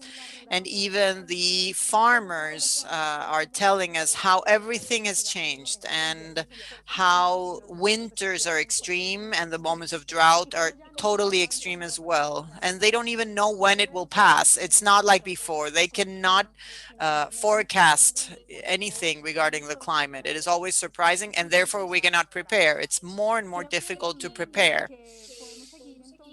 And I think that we now, with this sort of common understanding of the context, and now once we have defined a little bit what has happened and what this means and how we have to move in the same direction, all of us. So now let's move on to the music industry, to culture, and how culture is taking steps in this battle. I feel that both of you, both Graciela and Peter, have really led efforts that in countries like Colombia, we haven't seen much. There are very few people pushing for these issues. I think you can count them with like one hand. So we want to learn. We want to learn how you were able to combine those worlds, because I think that this has to be a massive thing. So Peter, thank you very much for being here. Thank you very much for everything you do. And I am extremely happy to have found this initiative, Music Declares Emergency. And I would like to know if you can maybe elaborate a little more on what Graciela mentioned, if you want to add something in that regard. And also, if you can move to the issue of understanding all of this. And the question would be, being the sorry, I will just do a brief introduction and then you can explain more. Your initiative is a combination of musical artists to declare climate and ecological emergency in the planet. And you seek to find and push government actions to push for public policies, because the governments are the ones that make important decisions. And if we push and really advocate, then we will be heard. There are very important examples, children who are fighting, even in Colombia now we have a kid called Francisco. He's 11 and he's starting to really speak out. So I think that we all have a responsibility. So the question would be, how does Music Declares Emergency work? And what type of actions do you carry out? And what type of changes are you demanding from governments?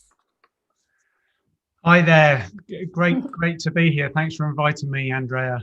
And great to hear about the things you're doing. And great to hear about Francisco in Colombia, if he's already campaigning. Music Declares Emergency came out of the Extinction Rebellion in London and in the UK in 2019. And we realized that there are a lot of people who know this issue is very urgent, and that there are lots of people in the music industry who want to get involved. So we started a group called Music Declares Emergency, separate from Extinction Rebellion, but and to work out what the music industry's response to the climate and ecological crisis should be. So there are many strands, obviously, to this.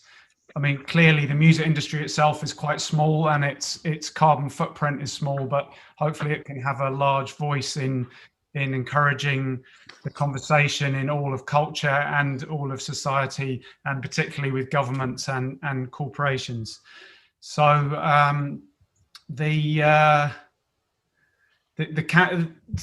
Music Declares Emergency has started lots of campaigns. Some of them are about internal music industry campaigns to encourage record labels and artists to be to have a lower carbon footprint. And that in a way, that's not really just about the footprint we save. It's about showing what's possible and creating the conversation about that this is something that governments need to support and corporations need to support. So when we started off, we were doing, I mean, the first thing we're doing is asking artists and labels to declare a climate and ecological emergency. You can see on our website, musicdeclares.net, we've got a declaration about declaring an emergency, speaking out, making changes to reduce our footprint and social justice related to the effects of climate change. So that's where it started, and then we've been encouraging record labels to do things like stop using plastic jewel cases for their records, stopping venues using single-use plastics, encouraging artists and record labels to change their banking arrangements and in particular their pension arrangements, because there are lots of really good, well, there are some good pension schemes which that the big companies offers, so that you can switch to those easily. And of course, making a move with your money, company money, personal money, is a big statement in terms of what needs to happen. So and at this year, the big campaign for us is, we're calling it the No Music on a Dead Planet campaign. So and that's about encouraging artists in particular, but everyone, to speak out about the emergency. And leading up to COP26 in Glasgow in the UK in November, the Conference of the Parties conference about what the world's response to the climate crisis should be. And the next step on the road's actually going to be Earth Day on April the 22nd. We're encouraging artists and record labels and anybody to make statements about what they're doing, public statements about, so even if you're just switching your electricity to supply to renewables, or to make a statement about that you'll be carbon neutral by 2030 or 2026 or whatever. So there'll just be a lot of announcements about what people are doing in order to make the conversation louder and pressure on governments more extreme. So I mean, what we're asking governments to do, obviously, is to change the infrastructure, or transport infrastructure. Well, actually, we don't really know what the answers are. Graciela will know what those are. We just know that we need governments to act. We need the infrastructure to change, transport infrastructure, energy infrastructure, tax infrastructure, so many things. But so we're just demanding that governments pursue policies that will lead countries to be net zero before 2050, or net positive even before 2050. And in particular, the music industry is aiming to be a leader in that. We're the European Trade Association for all record labels, Impala, and the UK Trade Association for all record labels, AIM, is we're talking now about announcing a target to be net zero by 2026 or 20 and definitely by 2030. So, and again, the emissions we'll save will be small compared to the whole of the UK economy or the European economy, but it's about communicating what's important and demanding action by governments and corporations. So that's a little bit about what we're doing. Okay, super. Bueno, tremendo. Muchas gracias, Peter. Fantastic. Thank you, Peter, for all of that information. What I wanted to share with all of you is something about Julie's bicycle and about what Peter described, and it has to do with citizenship-based movements, worldwide movements of citizens that are seeking to transform either their carbon footprint or to move towards more responsible consumption.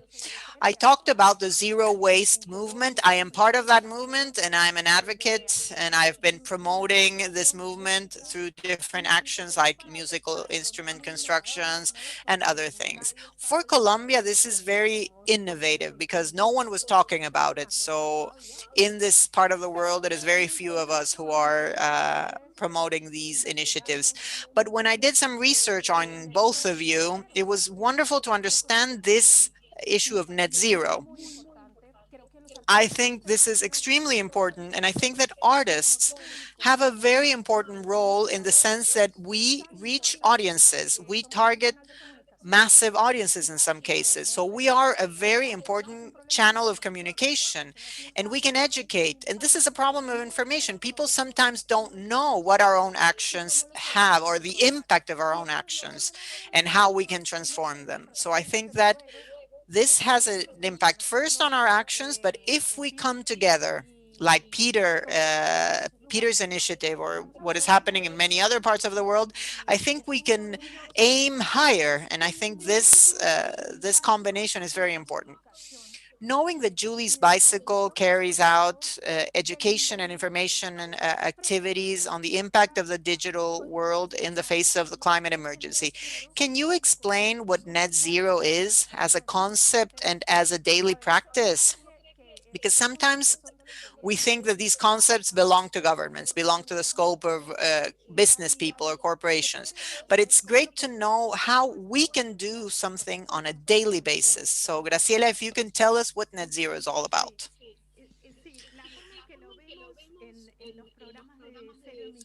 The way in which we see it in the zero emissions programs starts with that, understanding our impact in terms of the use of energy, the production and management of waste, what type of materials we use, if they are degradable or non-degradable, if they will take hundreds or thousands of years to decompose, and also what that impact will be on nature and on natural resources in the future. So we focus very strongly on understanding our impact, what our impact is at all levels, the levels of our activities, the level of organizations, and at the level of the cities, the work involves connecting with urban and environmental policies in the cities where cultural organizations are established.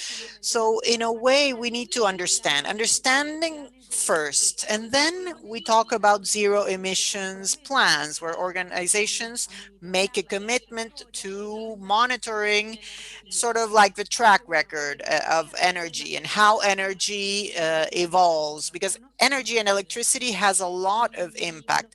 Obviously, the focus is not just on energy or power. We focus, of course, on reducing the use of energy through energy efficiency and by including LED lights, or maybe checking how we work with the transformers and everything, all the electrical things that are involved in a show. We try to ensure the safety and avoid overconsumption of energy in gigs and events, because there are certain gigs where sometimes we have hundreds, thousands of people, and we find that electricity and power and diesel could be managed much more efficiently. We've identified that. So we think about those issues, maybe replacing things with renewable batteries. There are many options. We are doing that in many festivals in Latin America. I've seen it in Chile specifically. So starting to replace it with renewables. Of course, we also have what we call circular economy. This is very strongly related with what you are doing, yes? Thinking that about what materials we use and how we are feeding into the next cycle, yes, and how we can reuse and recycle. And everything has to do with the design, yes, the impact, 80% of impacts comes with the early choices in design that we make, how we're going to build a stage, for example, for a show, all the way to thinking about what we're going to do after the show with all of those materials that were used. Yes, ideas for the costumes and for example, there are certain organizations that have made a pledge not to purchase new costumes. So you have enough storage space and the capacity to reuse and to generate actions regarding that. The textile industry has a very strong impact on the environment as well. I think it's the second most contaminating industry, right? Yes, in terms of contamination because of the use of chemicals and dyes and everything, yes. And also social issues, of course, for sustainable development.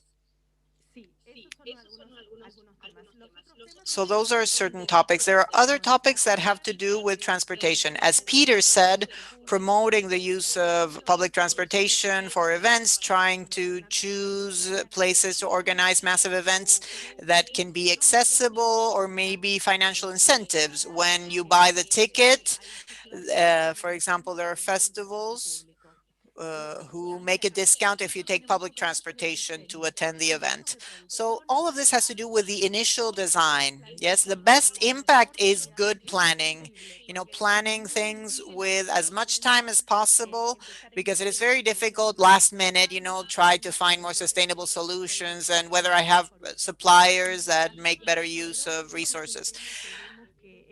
And with respect to suppliers, another important topic, because what we see is that sometimes participants in cultural or musical events, we must consider them as a whole ecosystem and all of the relationships that appear, and where there is a possibility to create new conversations and to really advance changes. So events have to do with that. We work with requirements in contracts. We include requirements in the contracts, for example, that all waste has to be recycled, no plastic, the use of materials that can be easily composted, or other things. So this is included directly in the initial contract. Also within a checklist. Yes, maybe not in the contract, but also to provide a checklist to increase awareness. In general, these are processes that take about 3 years. In the first year, the suppliers say, no, I can't do this. No, it's too hard. It's too different from the way we were doing things. So what we see is that the first year, the best thing is to, establish the relationship, just open the conversation. Even if the answer is not positive, maybe you can say, okay, well, maybe for next year, you should explore these activities. And so the second year becomes a pilot test. And we've seen that in cities like Amsterdam, by the third year, they no longer allow plastic.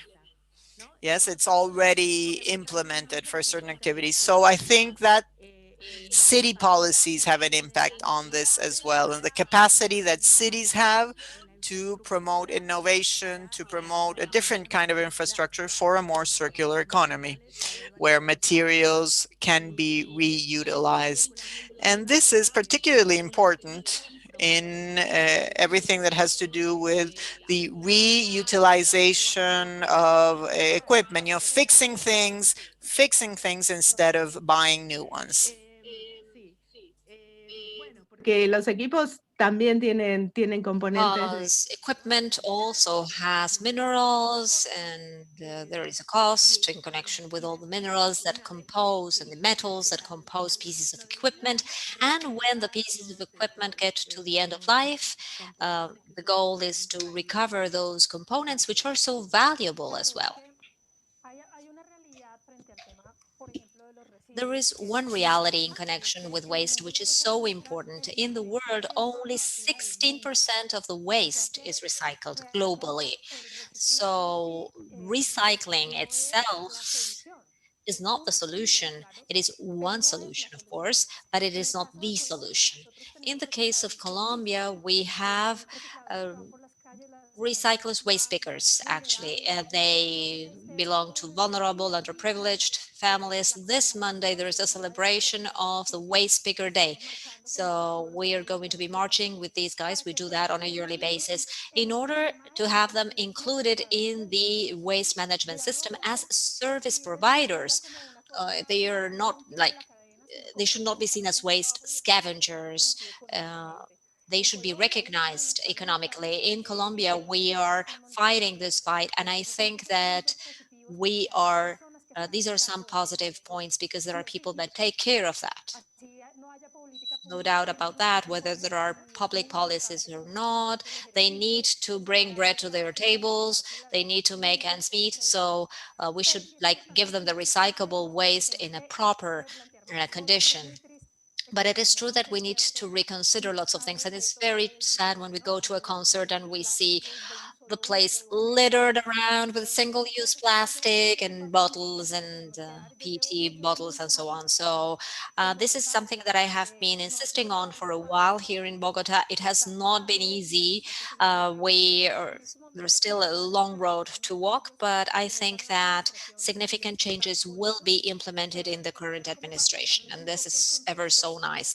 So this was just to share the Colombian context with you. Besides, our recyclers are worldwide leaders on account of fighting for their rights.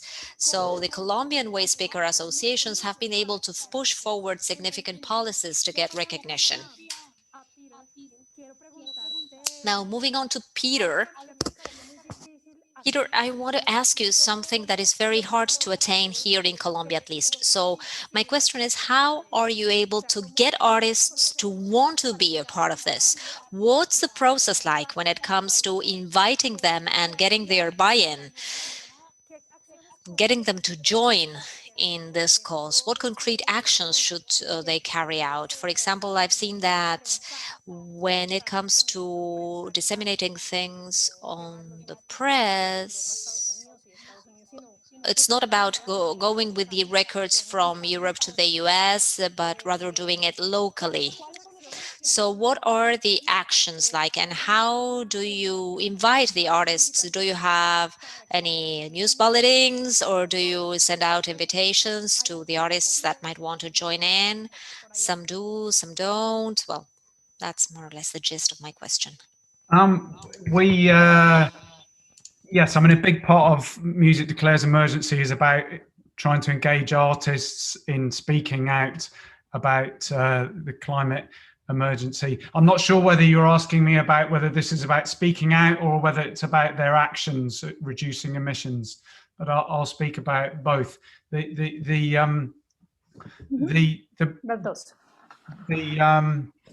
artists can find it very, they're often criticized if they talk about the climate emergency, because they're told, they're criticized on Twitter and Instagram for being, you know, rich people who tell poor people what to do, and for being hypocrites because they fly around the world doing gigs. So artists are often quite unwilling to talk about the climate emergency, but some do. And as we know, Radiohead have in the 1975, and my partner's Cold Cut, and there are lots of artists that do. But so one of the things we're doing is trying to create campaigns where artists feel comfortable speaking out, and our No Music on a Dead Planet campaign is exactly that. So we've had designers produce the logo t-shirts with a design around the phrase "No Music on a Dead Planet," and we encourage artists to wear the t-shirt and post it online. And so it's a way of talking about the crisis without appearing like they're telling fans what they have to do, because obviously an artist's relationship with their fans is a very delicate thing. So, and we're going to be, as I said, on Earth Day, or the week leading around Earth Day at the end of April, we're going to be encouraging artists to say what they're doing, what they want to do, what they have done. Maybe they plan to do their tours in the future on by train.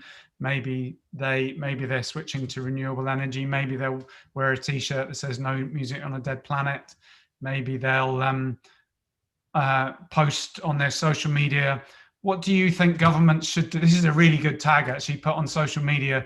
What do you think governments should do about the climate and ecological emergency? So you just ask people what they think should happen.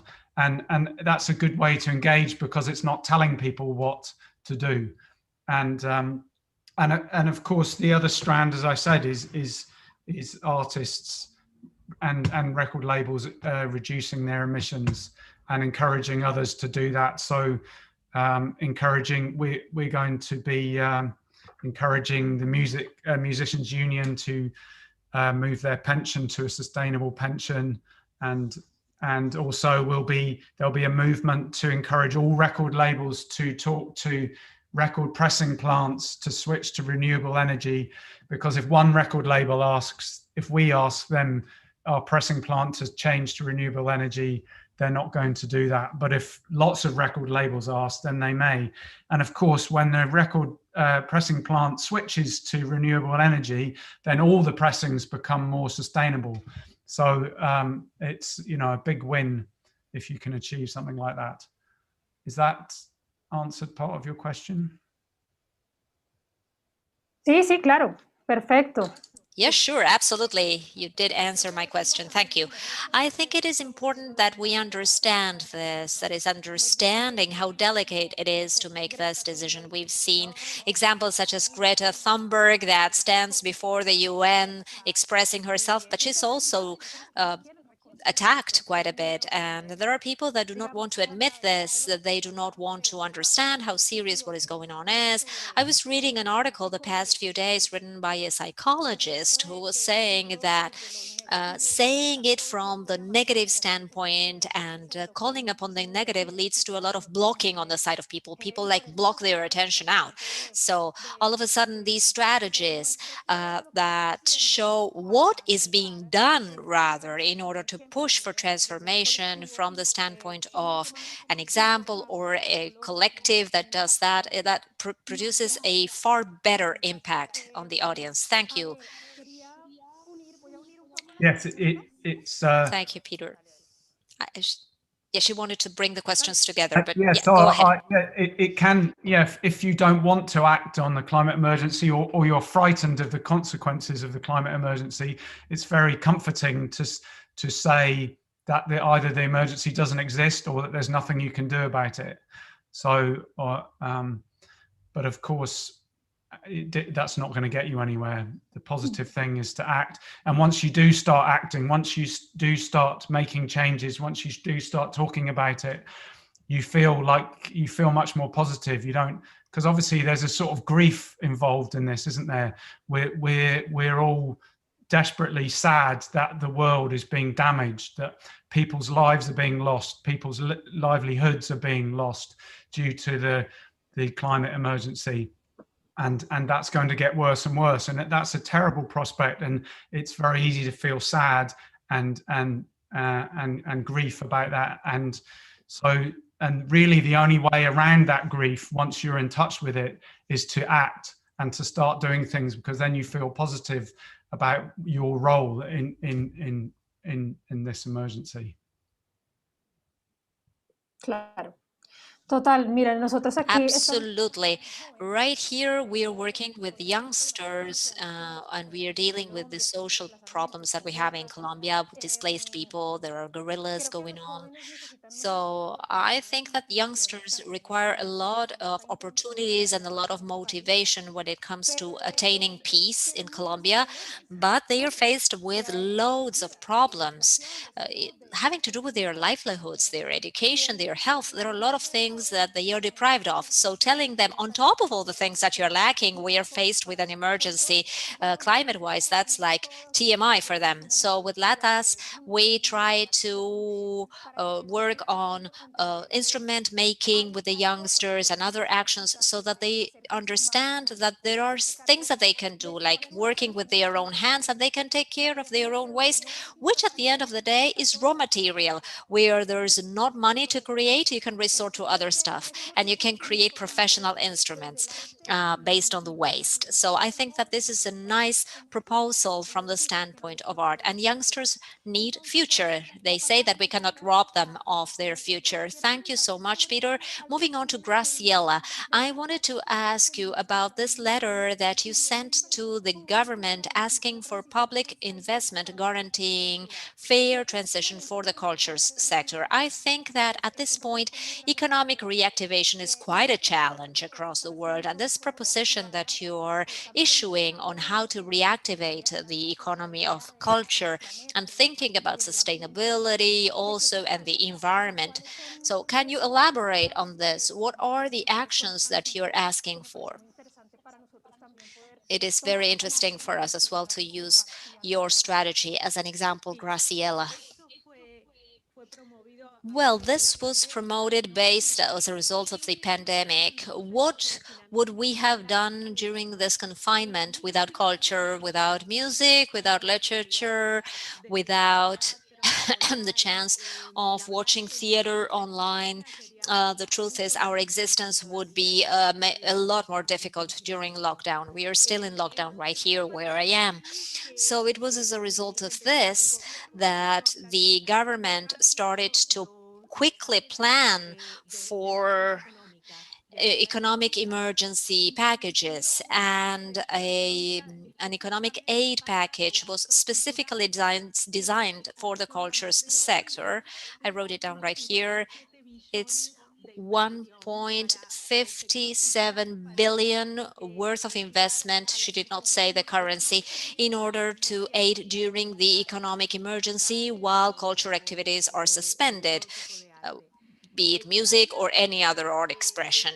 And this is channeled through several different institutions. It is still getting implemented.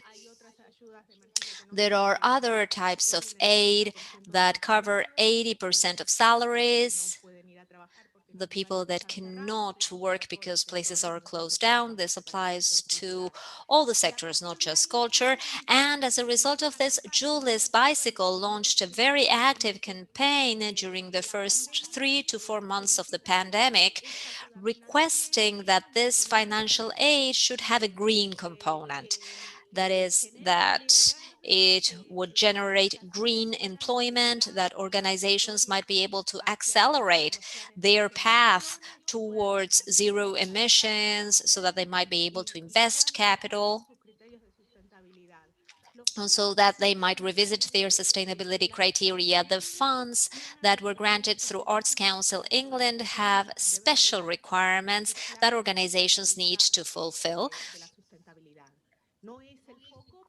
Their plans need to be created from a sustainable standpoint. Of course, the main question is economic survival, but there has to be sustainability as one of the components. And there is another fund granted by SALIX, which is another, or SALIX, another funding agency, which means willow in Latin, which grants green infrastructure for all government agencies, talking about buildings, government buildings, like, for example, theaters that are the property of town halls, or museums that are the property of the national government, or concert halls, for example.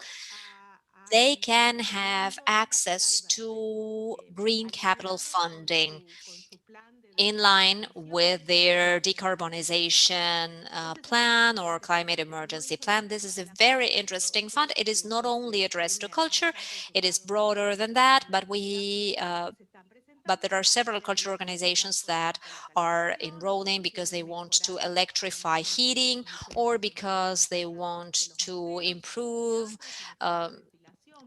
ventilation, for example, or whatever. this is especially important during the post-pandemic ventilation and so on. So we were able to gather 800 signatures from cultural organizations across sectors granting support. And there are significant initiatives underway. The Lottery Fund is also creating a green infrastructure fund for cultural organizations, which has a very tight focus on tree planting, public space management. But what matters here is I think there are going to be significant refinancing and revitalization funds for the different economies. A significant investment fund is being managed along those lines, and we can see that growth should not be based on a business as usual pattern, right? That is to say, the business model should be like thinking out of the box and more green oriented. For example, the Italian government, which cooperates, which co-organizes the conference of the parties with the UK, they said that were going to focus quite a bit on green mechanism funds for the refinancing oriented to energetic or energy efficiency, and also adding renewable energies to the grid. This is an area that has been quite successful in the UK, not only in the UK, but also in Europe. Over the past 10 years, we have been able to reduce 45% of emissions thanks to renewable energies for electricity, especially wind energy, also solar energy. Wonderful. I think that we have touched upon all the topics. We do not have much time left. I would like to read some of the questions so that we may close this panel. We have three things that are clear enough. First of all, energy efficiency, our consumption in the face of starting to wondering how we are doing consumption-wise, how much energy we are using in all of our processes. This is a very important reflection. Secondly, coming together, declaring the climate emergency as artists. This is so important. Here in Colombia, for example, we can start to bring ourselves together to do that, following your example. And we are also talking about waste as well. Waste is a big problem.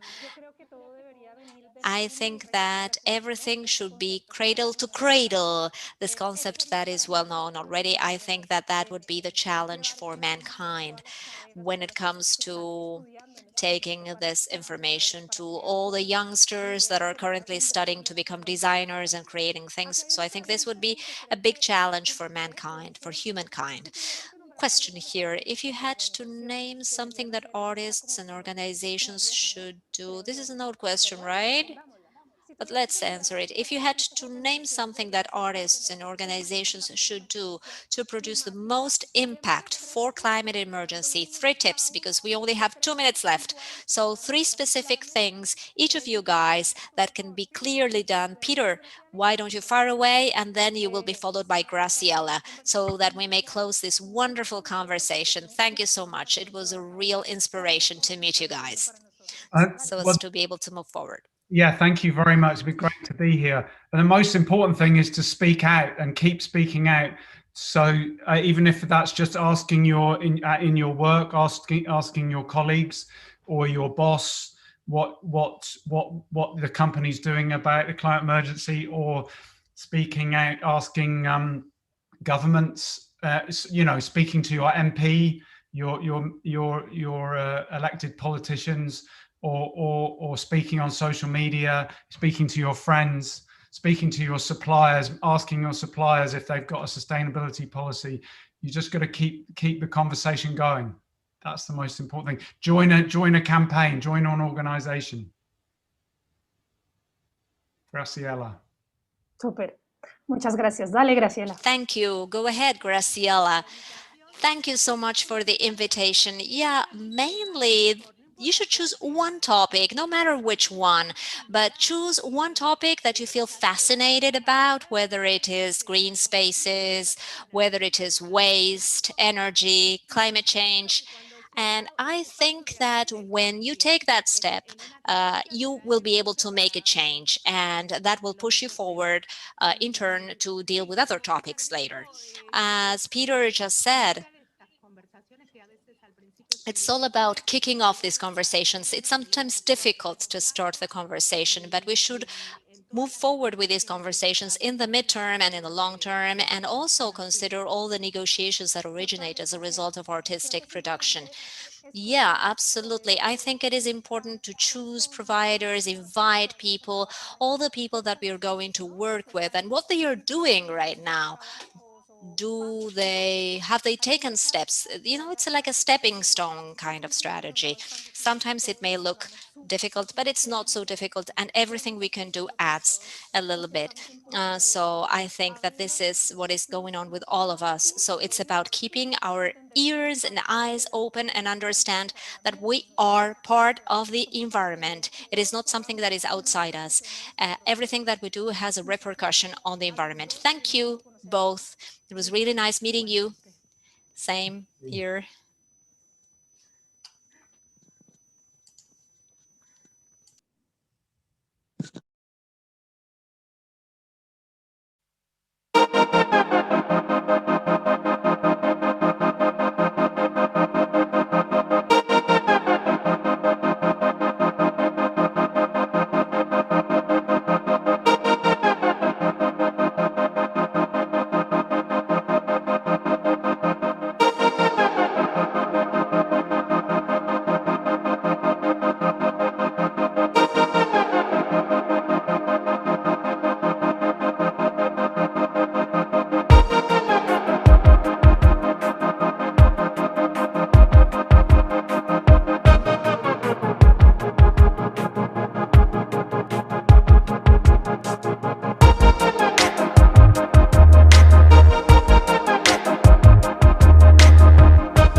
Fijamente para un juego proponer. No tengo todo el día para captar tu atención. Mi cuerpo registra tu llegada a este salón. Se erizan mis espinas cuando vos te acercas, disimulando calma y conteniendo la razón.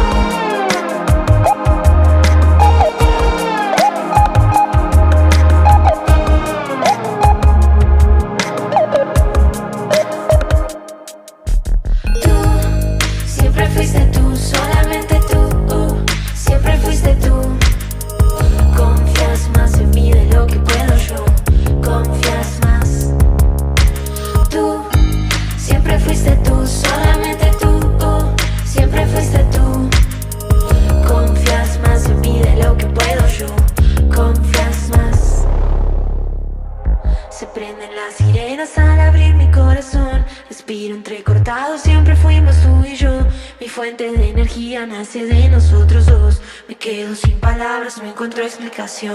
Convierto mi deseo en una fantasía. Consigo acercarme y sentir tu energía, buscando las palabras frente a frente, tú y yo, incómoda frente al silencio que quedó. Accidentalmente busco coincidir, accidentalmente quiero coincidir. Mi cuerpo habla cuando no sé bien qué decir. Me miras fijamente, siento que voy a morir.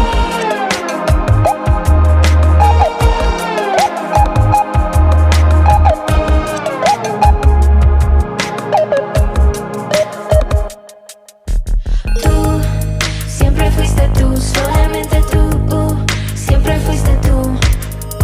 Confías más en mí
Okay, we are ready. We are live.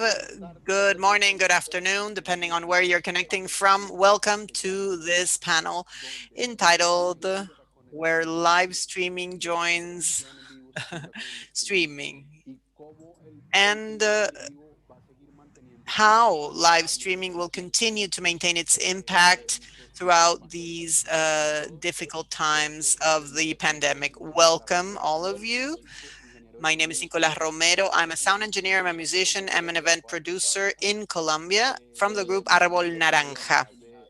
I've had the possibility to not only produce massive events in the physical space and also in the digital space as well, virtual events. I work with international and local artists. I've been able to go on tour and I've been able to see what happens live. We have very distinguished guests. We have Ruth Barlow from England. Ruth started off as a musical producer in the London radio station XFM before, in 2002, joining Beggars Group, a group of record labels such as 4AD, Matador Records, Rough Trade Records, XL Recordings, Young Turks, and all of this together with her work in the national radio. Her current role as the director of licensing for live shows has global reach and includes the creation of policies and the management of agreements related to streaming and live recordings for the artists that work with her. She is a member of the boards of Beggars Group in the UK and is also part of the AIM in the UK. She recently joined the board of the streaming company that is revolutionizing our industry. It's called Drift. Welcome, Ruth. We are also joined from Argentina by Luis Santos. He is the director of broadcasting for audiovisual productions, live audiovisual productions, and also digital ones. Since 1982, Luis has had the opportunity to work and direct audiovisual productions, documentaries, TV programs, live broadcasts of large sports, musical, and cultural events in Argentina. It is a pleasure to have you here. From Venezuela, we are joined by Horacio Blanco. He is the founder and an active musician of the legendary Venezuelan ska group Desorden Público. He is a composer. He writes lyrics. He plays guitar. He's also a musical producer and plays other instruments as well. He has about 20 albums, as well as world tours, Grammy nominations, and recently produced, along with Desorden Público, one of the most important live streamed concerts, one of the largest and most impactful concerts in Latin America from Venezuela. This took place on December 30th, and this was for the entire audience in Venezuela and also in Latin America and throughout the world as well. So welcome, all of you. Let's kick off. I would like to ask questions in the following way. I would like for Ruth to answer first, then Luis, and then Horacio. After I ask his question, if we can maintain that order, if that's okay with you. Okay, let's start. First question. Are live stream concerts a new way to get music to reach more people more quickly and more effectively? And should we really cultivate this form of music transmission after the pandemic? Should we continue to support this form of concerts? Ruth, you have the floor. Yeah, so hello everyone. So no, I don't actually, Nicholas, not necessarily. I think that live stream events and concerts have been around for a long time. And I think what's happened out of the necessity during the pandemic was the realization of the value of live stream concerts, whether that was in terms of connecting directly with fans or what did develop quite quickly after, March last year, was participating them as a direct form of income for the artists, when the world stood still. I definitely think that this new realization of the value of live stream concerts will continue post-COVID. And that's because I think live streaming is an amazing format whereby traditional geographic, social, and possibly economic constraints are removed.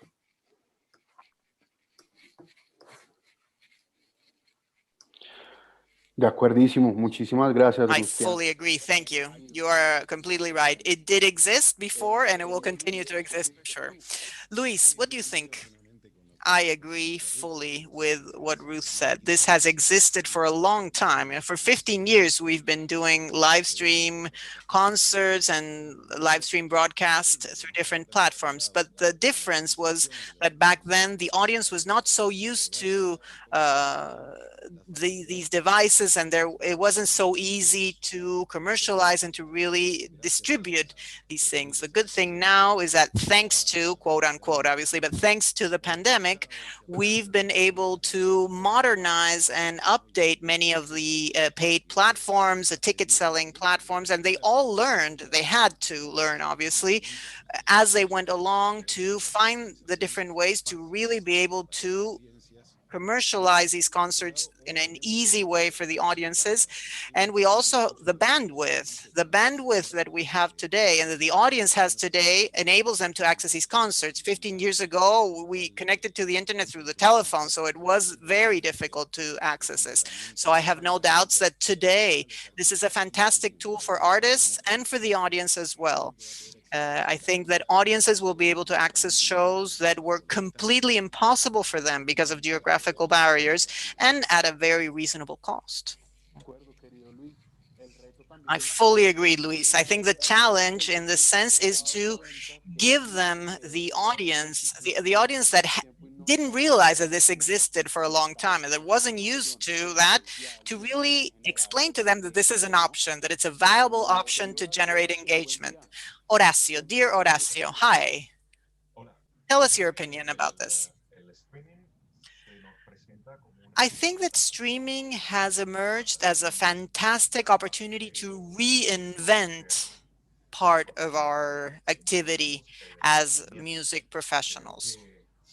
I think that although it is true that online transmissions have existed for a long time and they were like a natural consequence of the fact that those streams were, I mean, obviously before when they were transmitted through television, etc. But now we are seeing this as a possibility to really earn an additional income additionally to regular concerts that were part of our daily activities, and of course also for the ones who produce those shows. It was a source of income as well. So I think that the big challenge here is to find a way for these live streams to have a value that really, like an added value that really sets them apart from a regular concert. Because if I like a band, I can find on YouTube many concerts from different bands, you know, and they will sound well and I will enjoy them. So what additional element should be present in a live stream so that me as a consumer or as a fan of a band or a fan of an artist, I will go and pay to see that live stream? So what is the differentiating factor there? That is a challenge, I think. And maybe I can share this with you. As Nicolas said at the beginning, at the end of December of last year, in the middle of the craziness of the lockdowns and everything, we organized with my band a live stream concert that in a way, I believe, was able to reinvent this whole issue, because what we did was to organize a concert, first of all, in a non-traditional place. It wasn't in a theater, it wasn't in a studio, it was in a completely open space in the middle of a shanty town in the city of Caracas, like in a favela. And it was very interesting because also established a connection between the music we do, but also it was a reinvention of that public space, and something different was generated. There was something different there. And I think that that is one approach, yes, one form of really awakening that interest, reinventing ourselves. I fully agree. I think the content that really sort of steps outside the box and really creates attraction, even among your already loyal audience, yes, but the audience that is maybe a bit outside can find that interesting and get to know an artist. I will ask the following question now. You've sort of answered it, but I will ask it in a different way. Do you believe that live stream concerts are a very good option for monetization for artists? Should they explore this constantly as a source of income, even when live concerts resume their normal activity? What do you think should be avoided, and what is a must-do in terms of creating a budget, strategy for production, etc., for these concerts to actually work for all parts? Ruth? Yeah, I think there's definitely a market for these events to sit alongside traditional an artist's live work. But obviously there's going to be value in scarcity. And as Horatio sort of alluded to, there has to be something really special around the stream. It has to have a narrative, it has to have a connection, it has to have a meaning to the artist and to the audiences as to why it's different from, you know, the band playing on a stage in a traditional venue. I mean, one of the things with Drift that we talked about quite a lot earlier on, when we started doing the Laura Marlin and Nick Cave streams and stuff like that, it was like, well, you know, and I know that this is going to happen when the live music industry gets back to some semblance of normality, that there's this idea that you can sell ancillary tickets in a venue to an audience that's not there. Now, I definitely think there's a business there, but at the same time, this is a different sort of format. That's just live streaming from a gig. Immediately, your at-home audience is going to feel like a second-class citizen. So I think that there's something really special about live stream for live stream audiences. And obviously, these things cost a lot of money to make. You know, it is essentially is putting on a show, but it's also, as Lewis would know, is putting on a huge filmed production. You know, you're basically making a concert film. So like I say, I do envisage it will sit alongside, but it's got to be a really special narrative around it. You know, in terms of the crucials, I think you asked about the do's and don'ts. Definitely don't spend more on production than you think you can make in ticket income. And I think the important thing is, as we've seen over the last year or so, there's so many platforms who think that they can do this live stream thing. And they are, you know, they basically offer you a platform to stream, but they don't know how to market. They don't have huge ticket databases of audiences. So I think it's really important to team up with the right partners. So another thing that we do at Drift and that we've been doing with a lot of the beggars streams is, you know, choosing a platform, but then perhaps going to a traditional ticketer and having, you know, clear marketing plans around it, or going, you know, pairing up with third-party promoters, or, you know, let's not forget that these are global opportunities as well. So I've been putting a lot of effort into building relationships with active promoters, because obviously the live music industry shut down, but there's still some promoters who are very, very active and willing to get involved and experiment. So, you know, ultimately, you need to reach people, and a lot of the platforms out there are very focused on them selling tickets when they don't actually have the audiences. So it's picking the right partners. Sorry, went a bit long-winded there, Nicholas.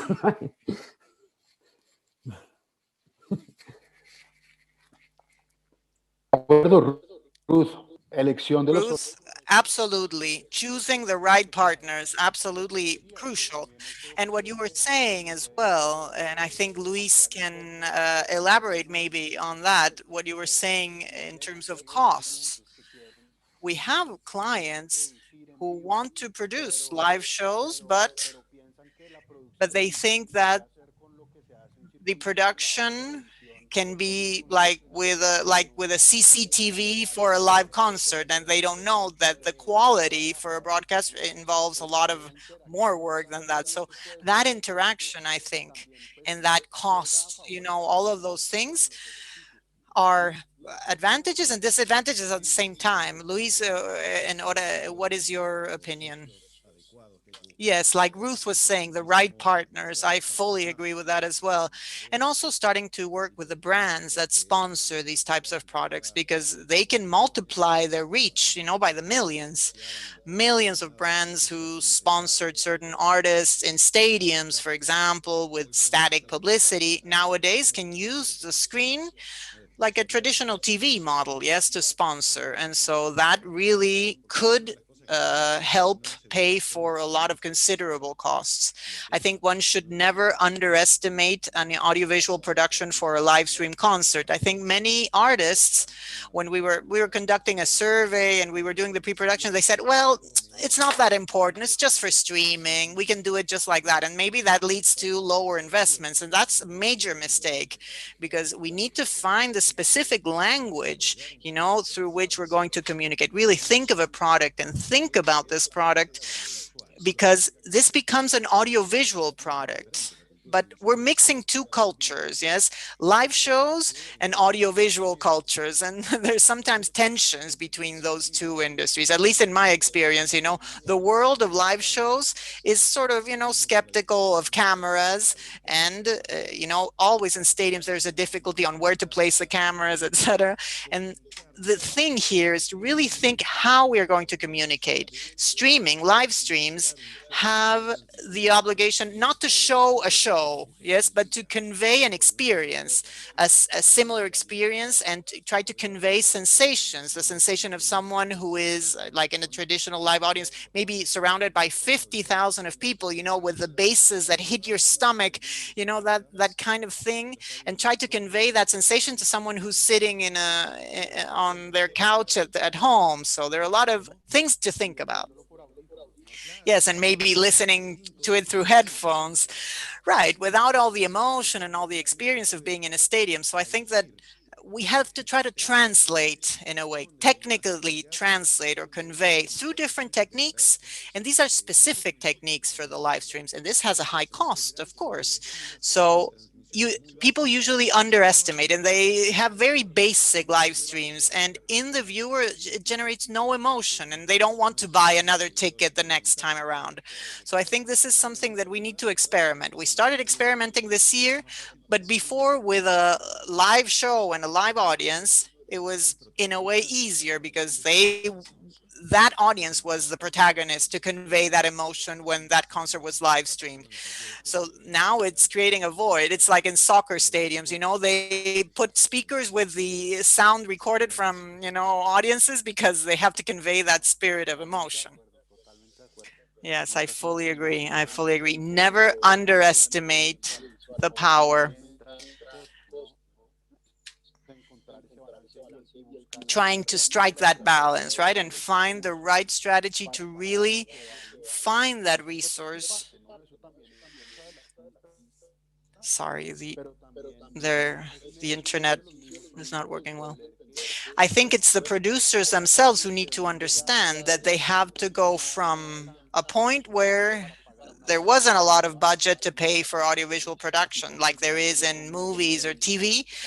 And now they're reaching like that point where it has to be viable. Obviously, if the budget wasn't accepted before just to live stream a concert that was actually going on, now it's even more difficult. So Horacio, I don't know what you think of this.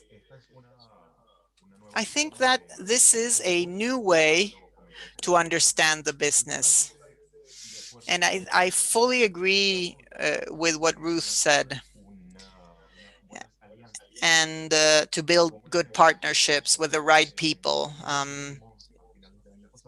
Let me share an example. In last year's streaming, we created the budget based on, people, or similar to what we would do on stage, the technician, the roadie, etc. But to that, we had to add all of the audiovisual production. That was 40 more people. So, the cameraman, makeup artists, everything. So that was a world that musicians were not very familiar with. And it wasn't natural for us. So we had to come to an understanding with them. And it's like Ruth was saying, is really building a partnership. And with the audiovisual world, that is one of the main partnerships, obviously with a budget that is affordable, because if not, obviously it will just be out of our hands. But once again, I think it's a matter of conveying the experience. And I think what we will be able to achieve and to call ourselves successful is if this is a different experience from what people have experienced in a regular concert. Once again, if I want to see my favorite band live with the production, etc., I just type the name on YouTube and I will find 500 wonderful concerts that they've played and where everything sounds perfect. So that's not where the differentiating factor will be. Now, if I see my favorite composer having a cup of coffee, sitting at the piano in their living room, in their slippers, for me, that's a fantastic experience. That's a different experience. So that's the way to go, I think. That's the approach. Not in trying to just repeat what people have seen over and over a million times. Yes, in a traditional live concert, you have to find that something different. Of course, if the audiovisual quality is fantastic, so much the better. But I don't think that's number one. I think people who are finding experiences on the internet, they're not looking for the best HD quality. They're looking for something different. I agree. Yes. Yes, Ruth, go ahead. Sorry, I was just going to say, I mean, you know, a composer sat at his piano in his dressing gown with a cup of tea. I mean, I totally get that. I think that's what's been beautiful about the last year, is that it's worked at lots of different levels. I think for me, I'm definitely focused on the pay-per-view side of this business as another income source.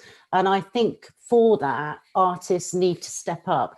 I sort of like see these live stream events as, you know, a little what Lewis was saying is I see them as we're creating artifacts. We're not just creating a moment for the live stream. We're creating a concert film that is still going to be, you know, in our canon, in our repertoire 10, 20 years later on down the line. And I think that's been a huge opportunity for, you know, on the label side, because we're looking at each one of these events as that. We're investing in it because we're not just seeing as the immediate moment where the artist can make some much needed money. We're thinking about the extra uses later on down the line as well, which I think has been really, really, you know, again, this year has been mind-blowing. And as you said at the beginning, it took a pandemic for people to realize that there's value. You know, for years I've been licensing, you know, Coachella, Lollapalooza, like everyone just saw live streaming as like a promotional add-on. And it's like, well, that's not what it is. That's not what it can be. And that's what's been so sort of like exciting about this time.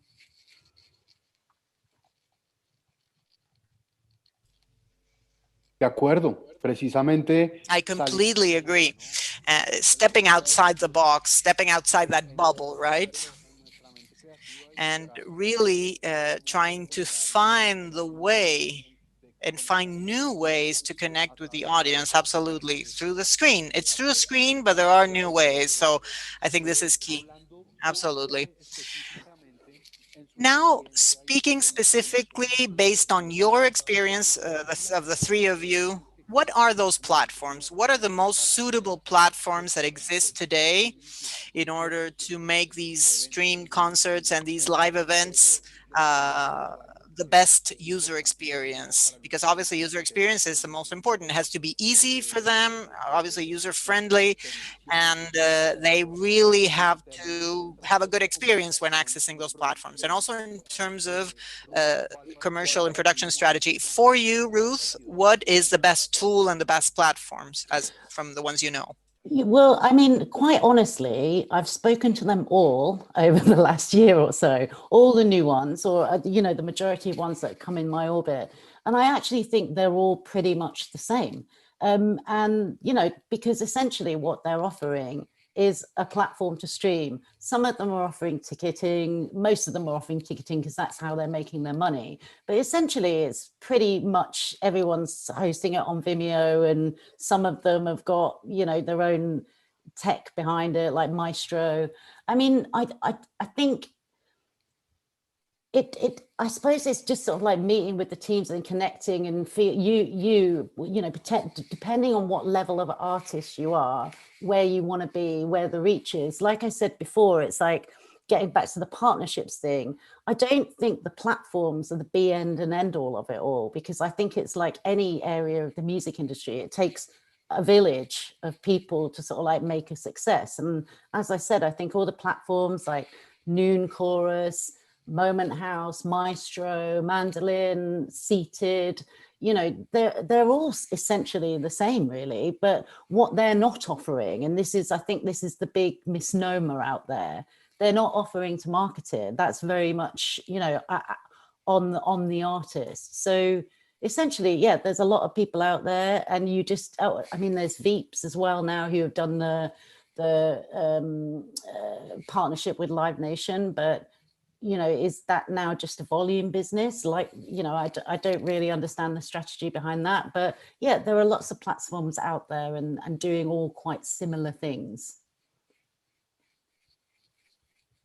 Chévere que todos puedan ver de qué plataformas está hablando Ruth. It's great that everybody's like nodding when Ruth is mentioning the platforms, because it's good that they all know about them. Probably in their websites you can find more information. Luis, what have you used lately apart from the typical TV channels where you've worked for so long?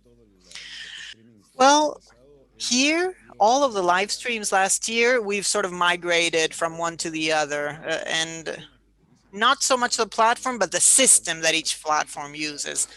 When thinking about user experience, what the user must have is an easy way to purchase a ticket and a visualization with no interruptions, an effective way of accessing. And this is where the expertise of the people working there comes into play. And also in Argentina, for example, the bandwidth is not very good in many areas of the country. So that has to be considered. I think there should be 2 or 3 CDNs available to reach different regions with the possibilities that each region has, at least here in Argentina. So with commercialization, there are people of a certain age that use credit card to a lesser extent, and they are quite skeptical to using electronic forms of payment. So maybe make available another form of payment. Yes, a more friendly way for people of a certain age range. I don't know if I can name one specific platform, but as CDN, we have used Akamai with very good results. Vimeo as well, always with their paid versions, of course, because we know that when we do a production that will be commercialized, we should not try to save on, you know, paid platforms, because the video freezes, things collapse, so that creates a terrible user experience. So in Latin America, we have companies that really unify all transactions for credit card. It's called Prisma, and it has Visa, MasterCard with all the main credit cards. And they make it easier to link with the platforms, you know, what would be the user front, the website where the people purchase the tickets.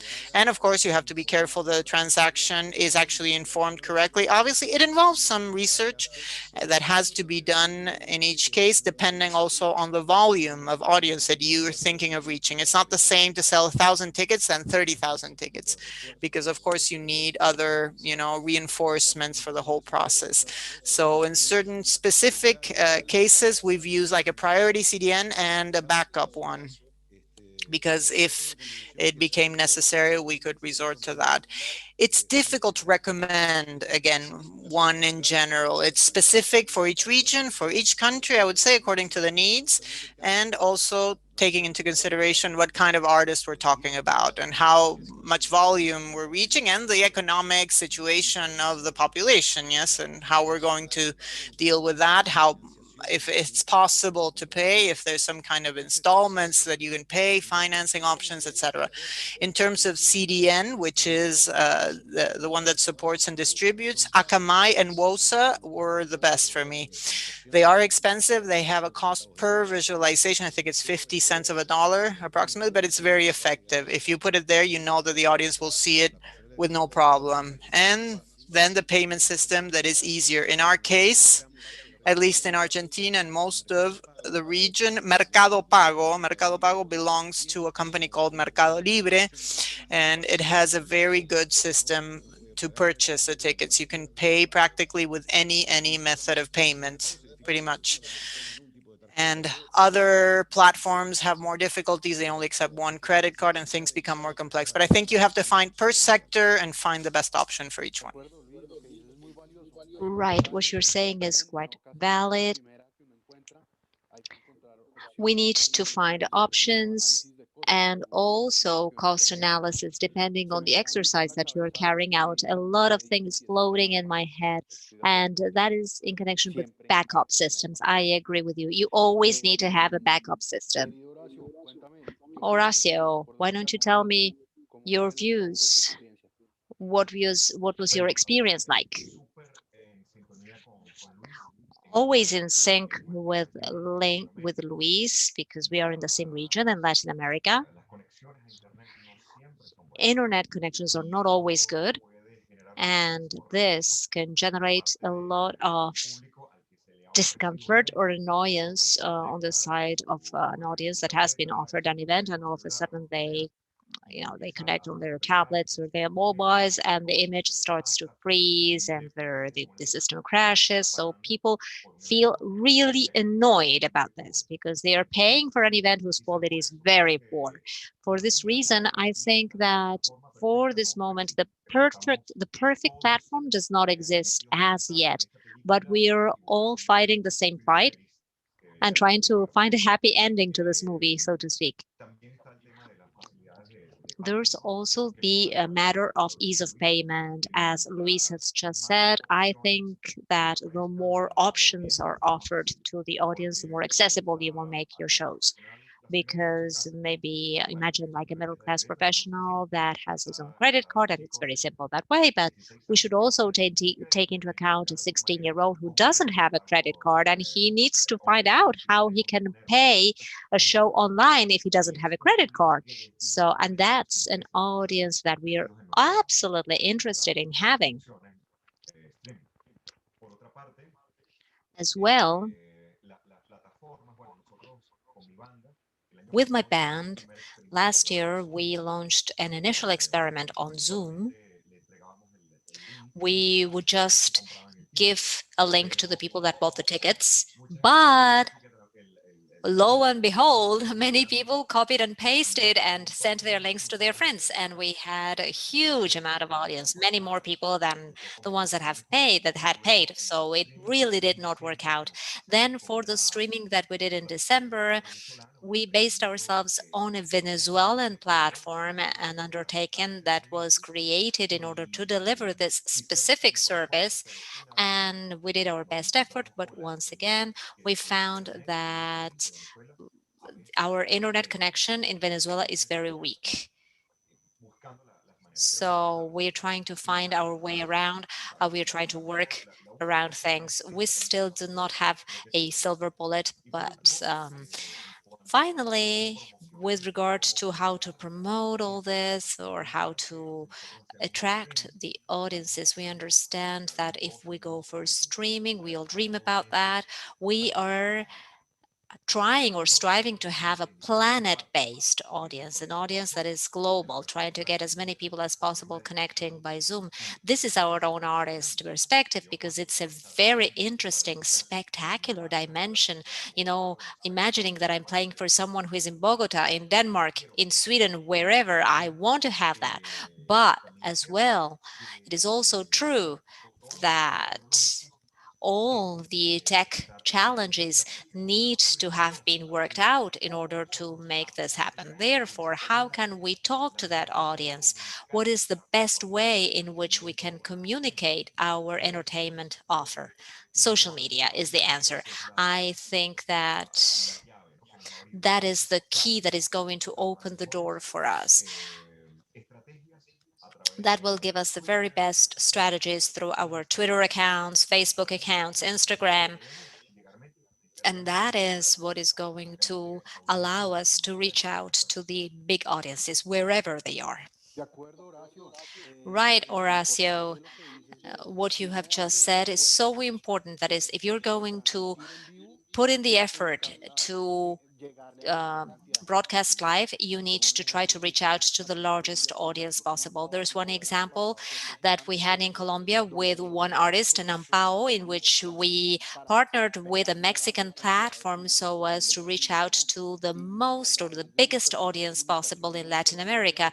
Through a communication strategy, the goal was not just to get to the audience that Nampa had, the fan base of Nampa, but also an audience that was targeted on youngsters and kids as well. Because here in our country, people younger than 18 do not have access to live music. And that also becomes a tool for reaching out to kids and youngsters, which is so important, being able to reach out to these audiences as well. The next question that I will ask, and also I will also give some space to the questions for the audience. Let's have this as a yes-no question, and why. Thinking about the post-pandemic and considering that we will come back to normal, I do believe that we will come back to normal. I don't know how long that will take, but that will happen. We should think that this will happen, and probably we will emerge from this feeling stronger. Do you think that digital concerts, with the way that artists and interact with their audience, do you think that this should become a must moving forward, something that should never be missing in an artist's career? Yes, no, and why? Ruth, fire away. Yes and no. Um, yes, because I think that there are certain artists who feel comfortable with the live streaming format, but there are definitely some artists that do not feel comfortable with live streaming.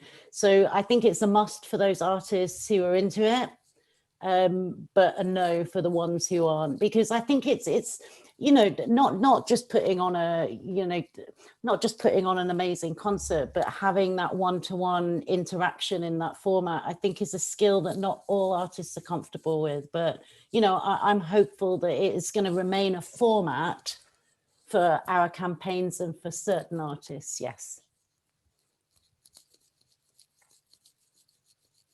Gracias, Ruth, de acuerdo. Luis, ¿qué crees? Thank you, Ruth. Luis, let's have your point. Let's have your take on this.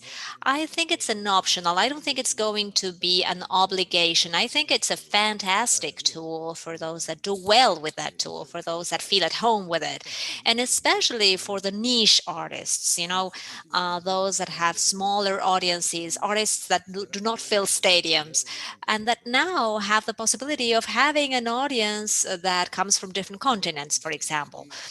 So it's a good way of disseminating your music with audiences that were unthinkable before this live streaming system. But I don't think it's going to be a must. I don't think that you will be left out of the radar if you don't have streaming shows or shows on streaming. But if you know how to take advantage of it, I think it's a good tool. It is also good for the audience as well. Sometimes I think that this is pretty cool for people that live away from stadiums, people that live away from the towns or the cities that have the big artists. Imagine living in a village with 20,000 inhabitants or 2,000 inhabitants. You will never be visited by a top artist. So this entails a huge opportunity to having access to a cultural event, which, even though it does not have the emotion of seeing the artist face to face, the physical presence of the artist, there's no technology that can replace that.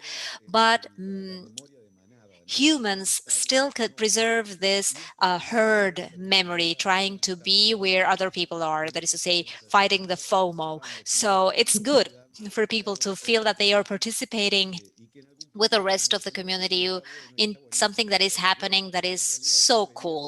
So I would see this, if I were an artist, I would see this not just as a business, but also as a service, an interesting part of my vocation, my passion about art. If I want to reach out to others, what better than to do it this way, reaching out to people that would never have contact with you otherwise.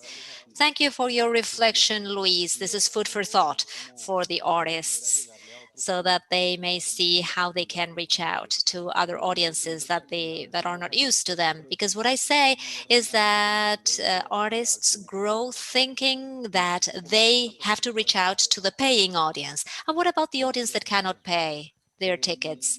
How do you handle those people? Horacio, let's have your take on this. Yeah. I think that the live streaming format is going to be part and parcel of our career moving forward.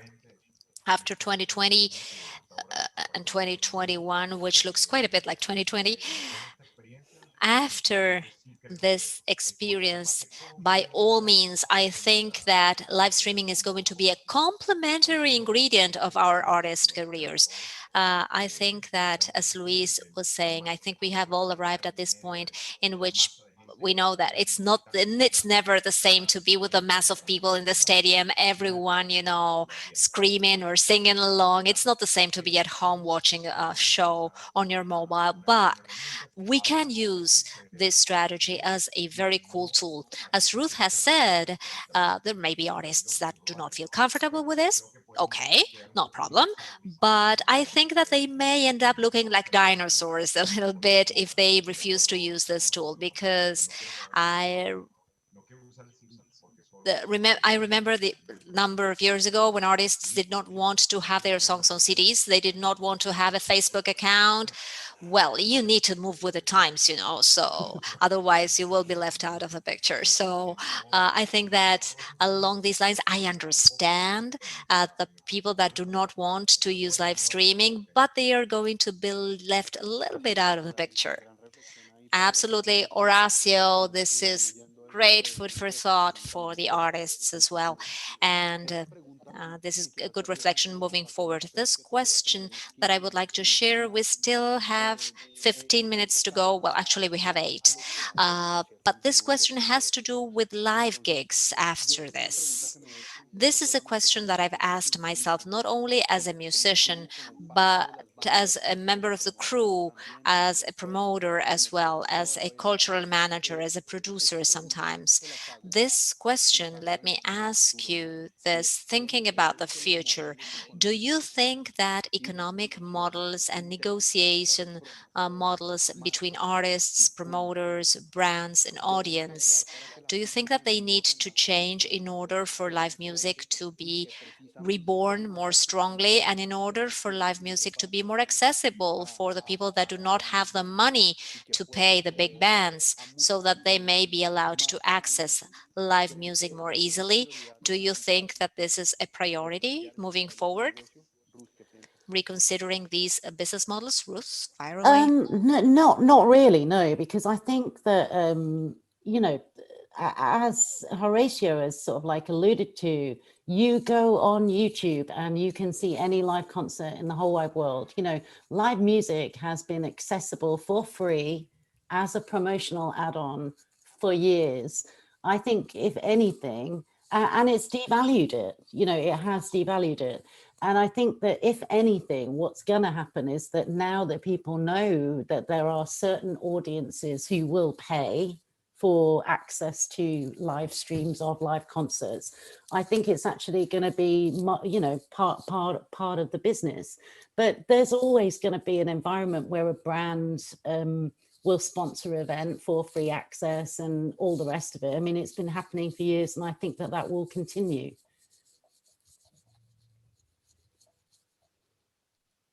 De acuerdo, Ruth. De acuerdo. Okay, Ruth. Luis, let's have your take on this. Yeah, I agree with what Ruth has just said. And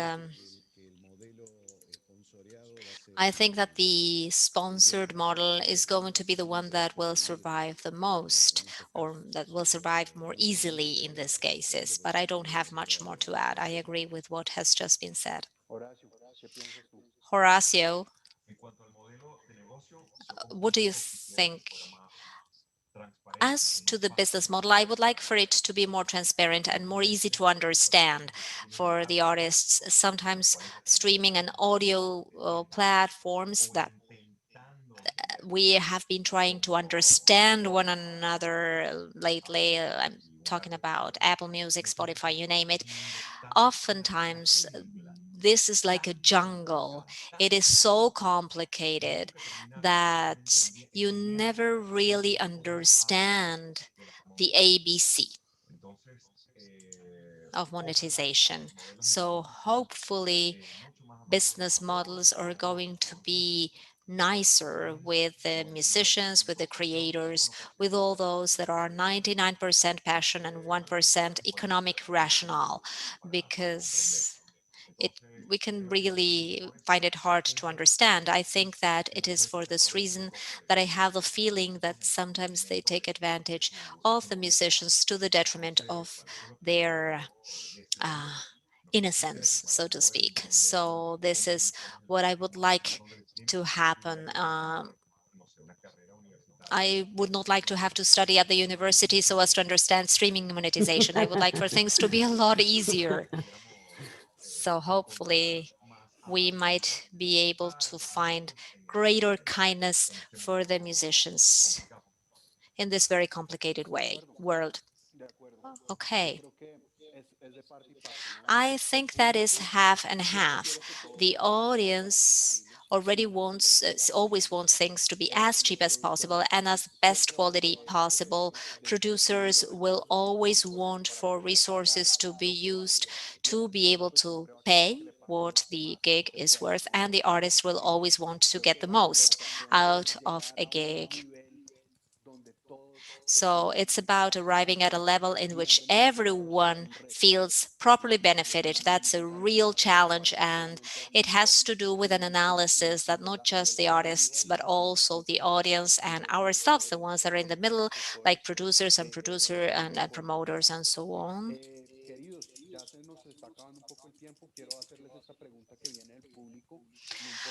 We are running out of time, and I would like to share this question with the audience. Do you think, are you concerned about digital fatigue?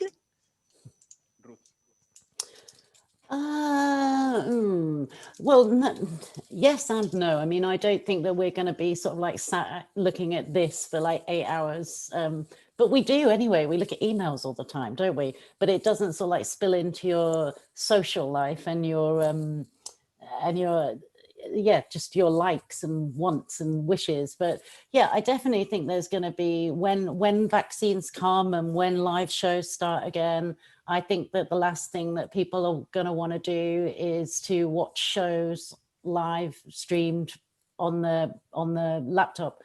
But I think, again, it's up to the artists to sort of like make these events special. And I think that the audiences are always going to want to be involved in something special. But yeah, I mean, I'm digitally fatigued now. I really like the days are so long staring at your laptop. But yeah, I think that, yeah, the world is going to be digitally fatigued. But at the same time, digital is such a huge part of all of our lives, you know, in every moment now, you know. Luis, ¿cómo te 2 va con la semanas fatiga atrás, digital? Luis, what's your take on digital fatigue? A couple of weeks ago, I read an article by the New York Times on the success of podcasts, and it really struck me to see that they bought a podcast to two girls that had created a podcast for $100 million. Someone bought that for that price, and these guys in the New York Times analyzed the advantage of this. Because podcasts are not new at all. These are radio shows that are made available to the audience after they go live. And that is because the audience is tired of having to stop their activities in order to watch something or listen to something, because the podcast can be listened to whenever you want. By contrast, the audio visual demands display, it demands watching things. So for streaming specifically, the big value is going to be going live, because also in business models, some people would say, well, we are launching a show right now, but we will continue to bill it for 1 year. But that is not going to be good enough, because once you placed something online, it becomes available for free immediately. And on the artist side, maybe what needs to start to be managed more carefully is the amount of free of charge material that becomes available in social media and in the platforms. Because we created an Excel file and we found a relationship or a ratio between the tickets that an artist sold and the number of videos that you could find free of charge. So the more the content free of charge, the fewer tickets you will sell. Because as there's so much access to the content, people lose the desire to have access to that artist. So when that is why people do not feel like watching a live artist so much. But now, what with YouTube and all the platforms that exist, the amount of material for some artists is just monstrous. It's huge.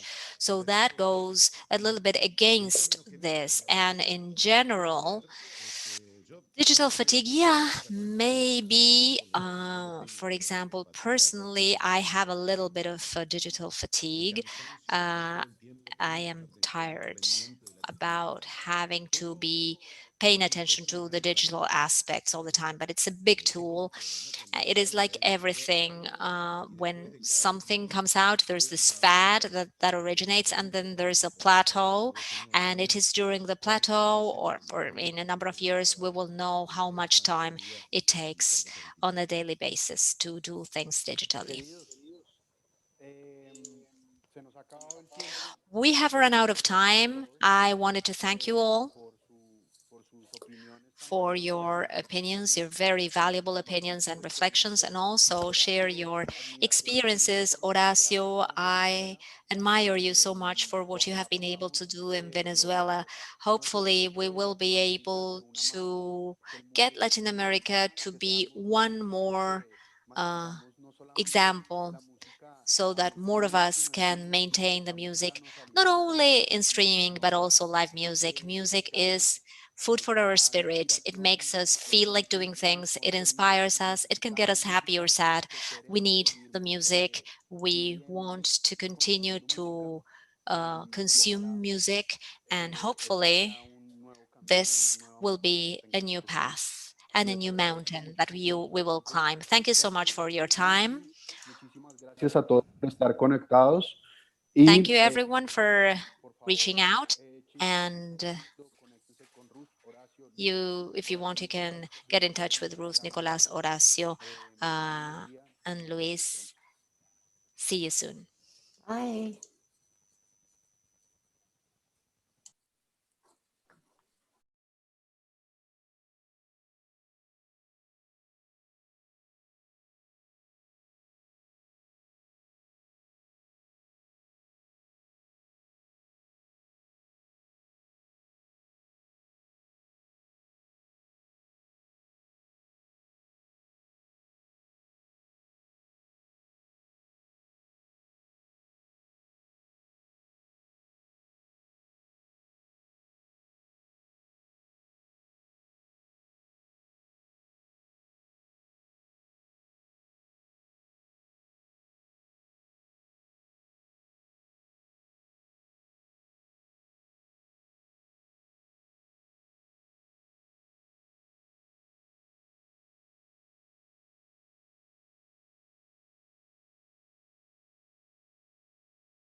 everyone. My name is Sara El Ahras, and I'm the arts manager for the Americas for the British Council, and I'm based in Canada. It is such a pleasure to see the Selector Pro conference come to fruition after several months of hard work from my colleagues and our partners. And as we're closing the first day of the conference, I just really wanted to take a moment to thank everyone for their work. My colleagues, our partners, AIM, Biche, Nueva Bandas, and Nicero Club, and also all the panelists and contributors. There's also an amazing team behind the scene who's making this conference work seamlessly. So thank you immensely to all of you, Level 8. And I also wanted to thank the translators as well. We spoke at the beginning of the language barrier around building connections between the UK and Latin America. And so I just wanted to highlight how the live translators are doing a tremendous job in giving a voice for that exchange to happen. So thank you so much. Today we've learned so much about different countries' perspectives in each of the panels, and just wanted to note that you can catch the panel and the whole conference starting Friday for about 48 hours, after the conference. You will get a link for that at the end of the day tomorrow after the conference. And I just wanted to highlight a few elements that I picked up on during the day. Starting with the UK market overview, where knowing that the central space of streaming occupies in the music sector, it was really good to learn that there is an emerging space for a middle bracket of independent musicians in the UK that are making strides in streaming. And so that it's not only sustainable for big names, but also for independent musicians. And would be very curious to know about more about the strategies behind that to better understand how they're thriving and for more independent artists to pierce through the streaming world. From Colombia, it was so great to get a sense of the pre-pandemic view and also how the sector has been affected because of COVID, which I'm sure is something that we're all sharing now. And specifically highlighting how the sector's resilience is really at the center of it all, and how artists are engaged in looking at the flaws of how things were working previously and how to make it better. And good to hear as well that the city governments are trying to commit to the sector and build strategies to reopen live venue spaces safely. The digital marketing and creative strategies chat was a really interesting one. And a theme that came across all experts was really the authenticity that's needed in your branding and to stay true to yourself. This seemed to be very key to create a genuine connection with the community that you're building. We've had also some concrete tips from the panelists, essentially using a platform that you enjoy when it comes to social media, because that's when the content will be best. And also to kind of consider how you specifically want to engage with social media platforms and your fans so that you're not sacrificing your own integrity and very much understanding that all builds up over time, so not to rush. We had a great conversation that was beautifully moderated by Andrea De Francisco from Latin Latas on climate change and emergency and the music sector. And something that I thought was really interesting was the psychology around change for best practices, which was something that was brought up in the context of climate change, but I'm also sure is related to any type of change to make the world better. Something around the fine line of not telling people what to do, but rather engaging people to reflect on actions that can be done either by governments or individual, and showing best practices and positive ways to enact change rather than calling out people. I thought that was really interesting. And last but not least, our panel around live streaming that was really interesting because it's obviously a topic that has been brought forward because of the pandemic and our situation, and how at the moment we're considering mixing, the live music shows and audiovisual element and the friction between these two world basically, and how do we convey a sense of being together and in an online world, which I don't have the answer for, but I thought that was a really interesting point that was made. and also how basically streaming online opens space and breaks barriers. And it's something that we aim to do as well with the Selector Pro conference, in a way that we want to encourage collaboration and exchanges between professionals across the world. Tomorrow, hope you'll stay with us. We'll have a great mix of topics and sessions as well. We'll first get a sense of the independent music sectors from Argentina and Venezuela, and then some practical elements on how to maximize your income for your music online. And then we'll learn more about how to collaborate between Latin America and the UK, as well as the link between social change and activism and the music sector. And so for now, please stay tuned because we have about 45 minutes of music coming right up, which is what this is all about. It was so good, I thought, to be able to dance between the different panels, and I hope you did too. And so now we'll hear from Gran Radio Riviera from Venezuela, from LoMaasBello from Colombia, Penelope from the UK, and Las Luces Primeras from Argentina. I really want to thank you everyone for joining us today, and see you all tomorrow on selectorpro.com/watch. Thank you.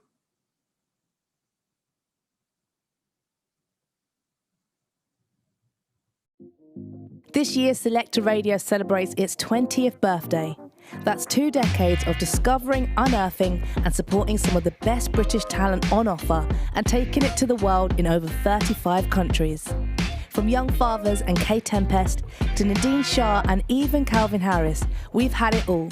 So 2021 is a year of celebrations. So join me, Jam Supernova, for our series of special events. Keep locked to the show and our socials to find out more.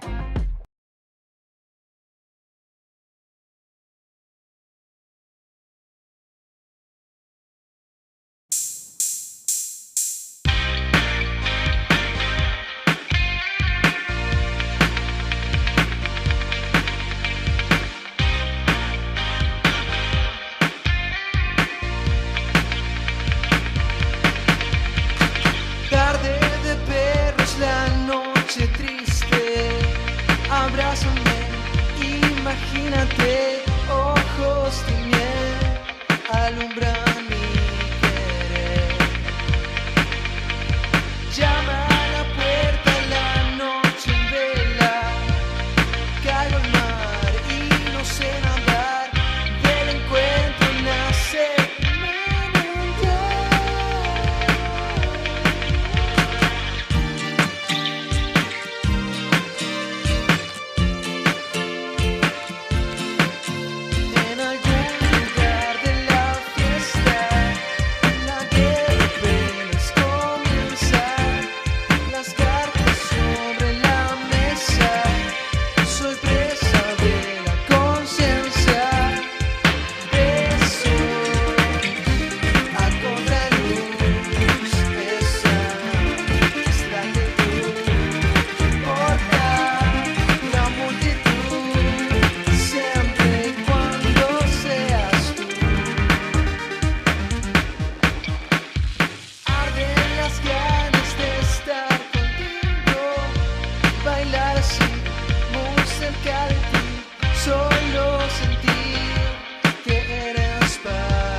tardes, buenas noches. Nosotros somos Gran Radio Riviera de Caracas, Venezuela.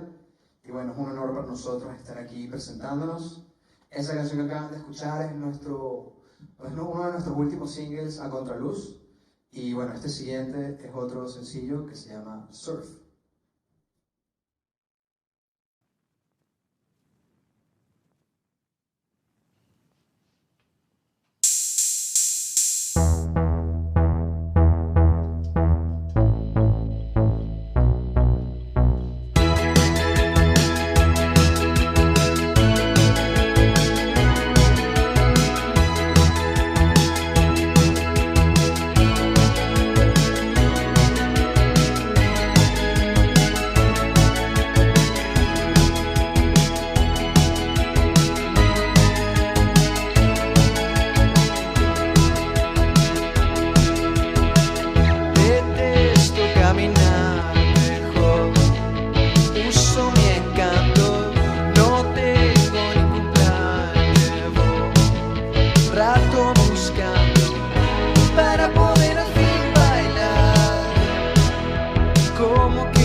Gracias a todos por la oportunidad. Queremos darle las gracias a Thank you, Selector Pro, if you speak Spanish.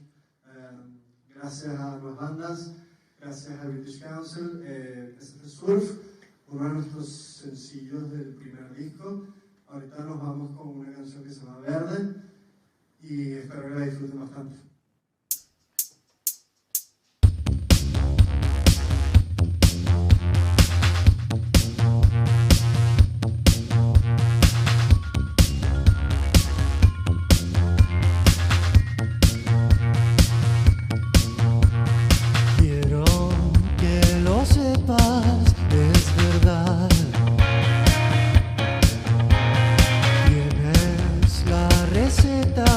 Para amar.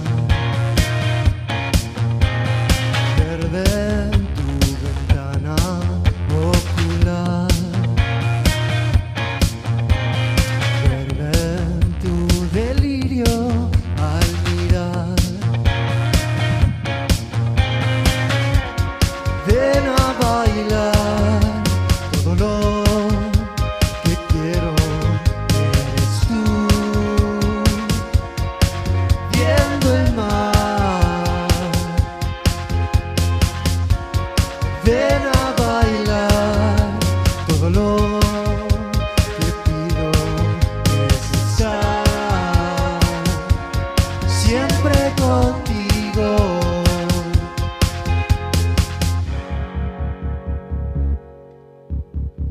Quiero que lo sepas, es verdad. Cargas la sonrisa que desear. Perder fue la vida que soñé. Perder ya no repetiré.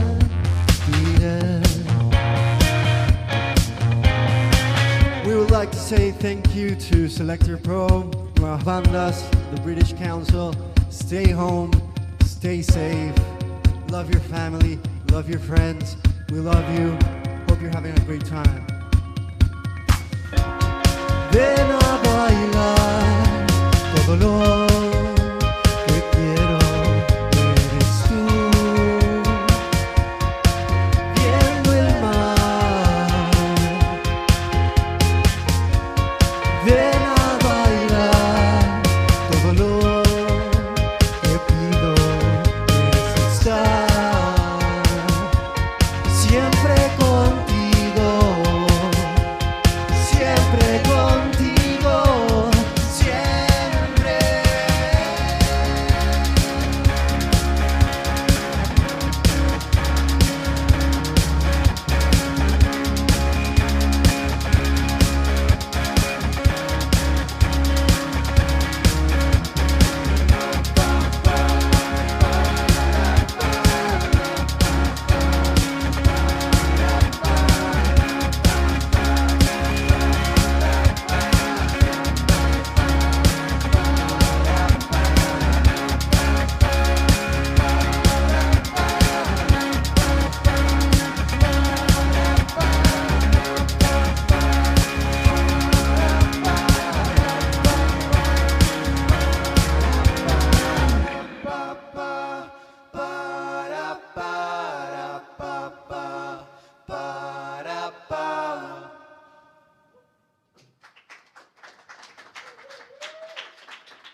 Kawe, kawe, kawe.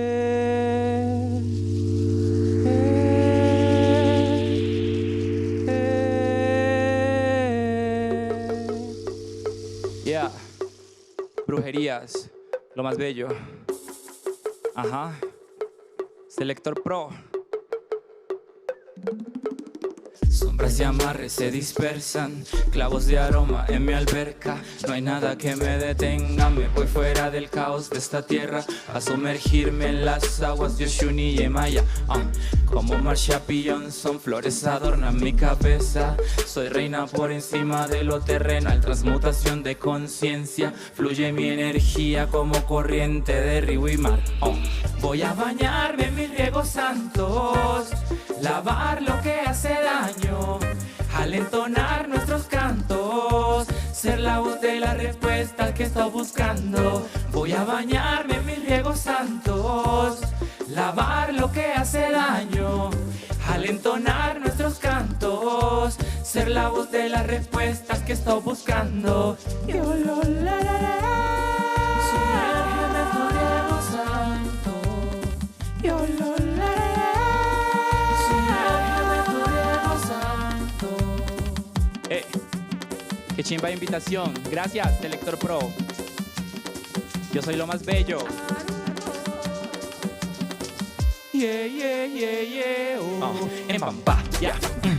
Quilates en mí, la son de ispimpia. La lluvia lo arrimó en lágrimas, se va, se limpia ya. Bebedizo de hierbas santas desanudan mi garganta. Y pa' curarme el alma me lo tomo con calma. Levitando en un tripping like Justino en la marimba. Ya me siento ya va. cuidado te acercas, que te empapas. Tremendo palo de agua, mientras estoy en llamas. Por favor desea, no te mueras agua. Orobo pa' donde sin el río que te arrastra. Estás viendo la luz o lo que la luz te aclara. No te compro eso que me capitalizas, nana. Mi ombligo y su vaivén, inmersa en esta danza. Voy a bañarme en mis riegos santos, lavar lo que hace daño, al entonar nuestros cantos, ser la voz de las respuestas que he estado buscando. Voy a bañarme en mis riegos santos, lavar lo que hace daño, al entonar nuestros cantos, ser la voz de la respuesta que he estado buscando. Brujerías de mi tía en el patio, cuchillos cruzados para alejar a todos los patos. En el tobillo tengo Shakira, no me miren, ojos malos, agua florida, contra la envidia de haters protegidas. Salen chispas de estos tabacos, qué buen presagio, qué buen presagio, qué buen presagio, qué buen presagio, qué buen presagio, qué buen presagio. Gracias, Juan. Y bueno,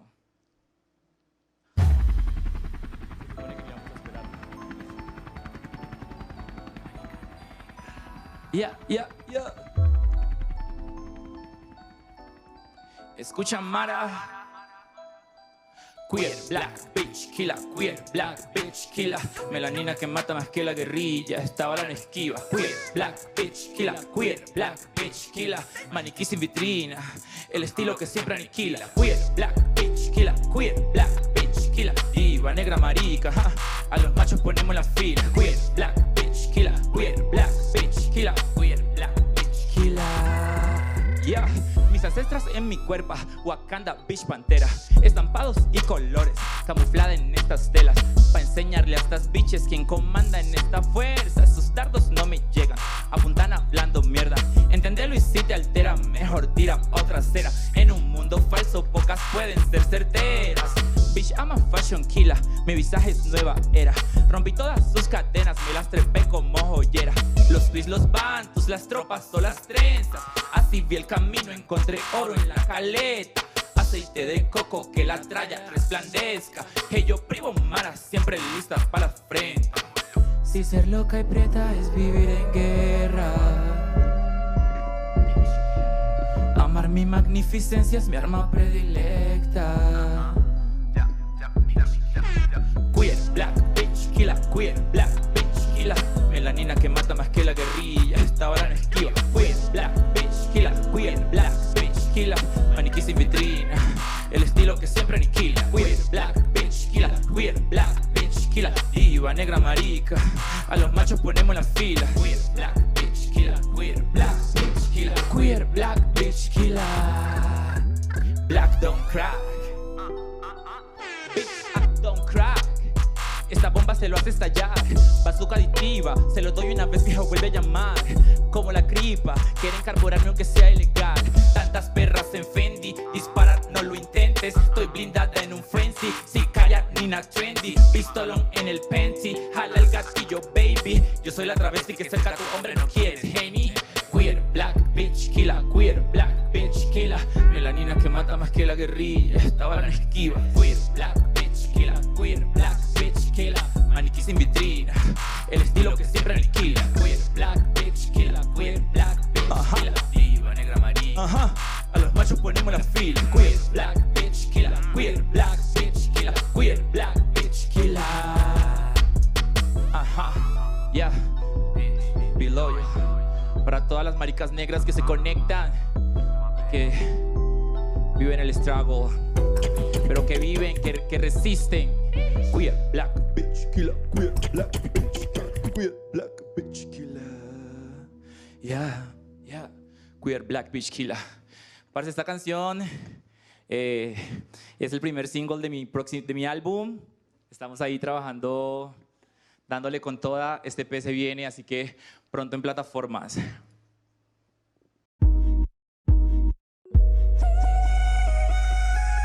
Oh, yeah.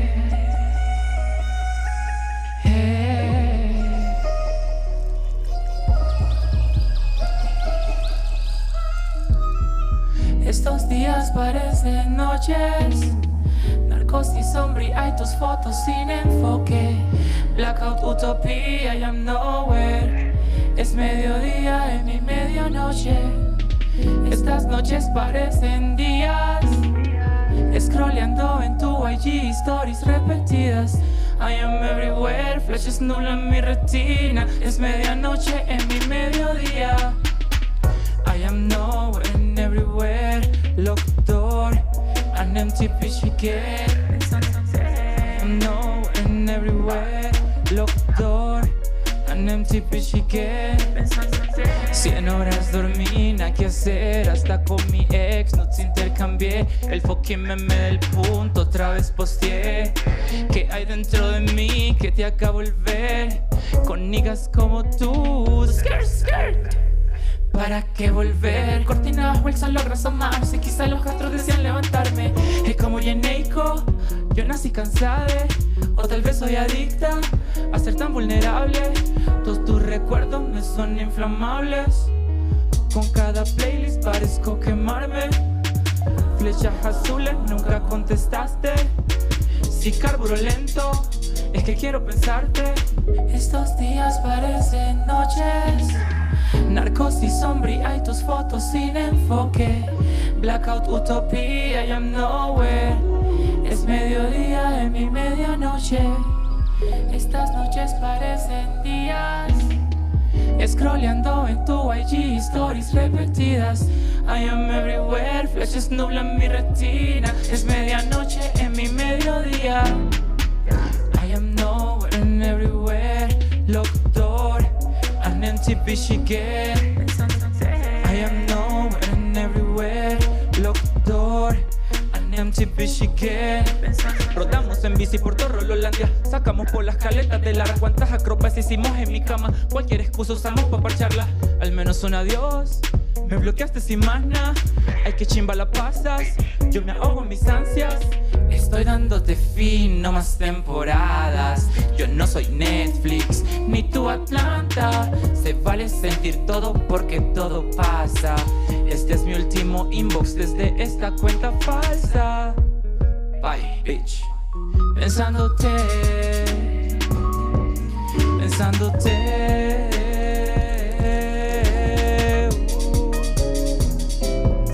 Pensándote.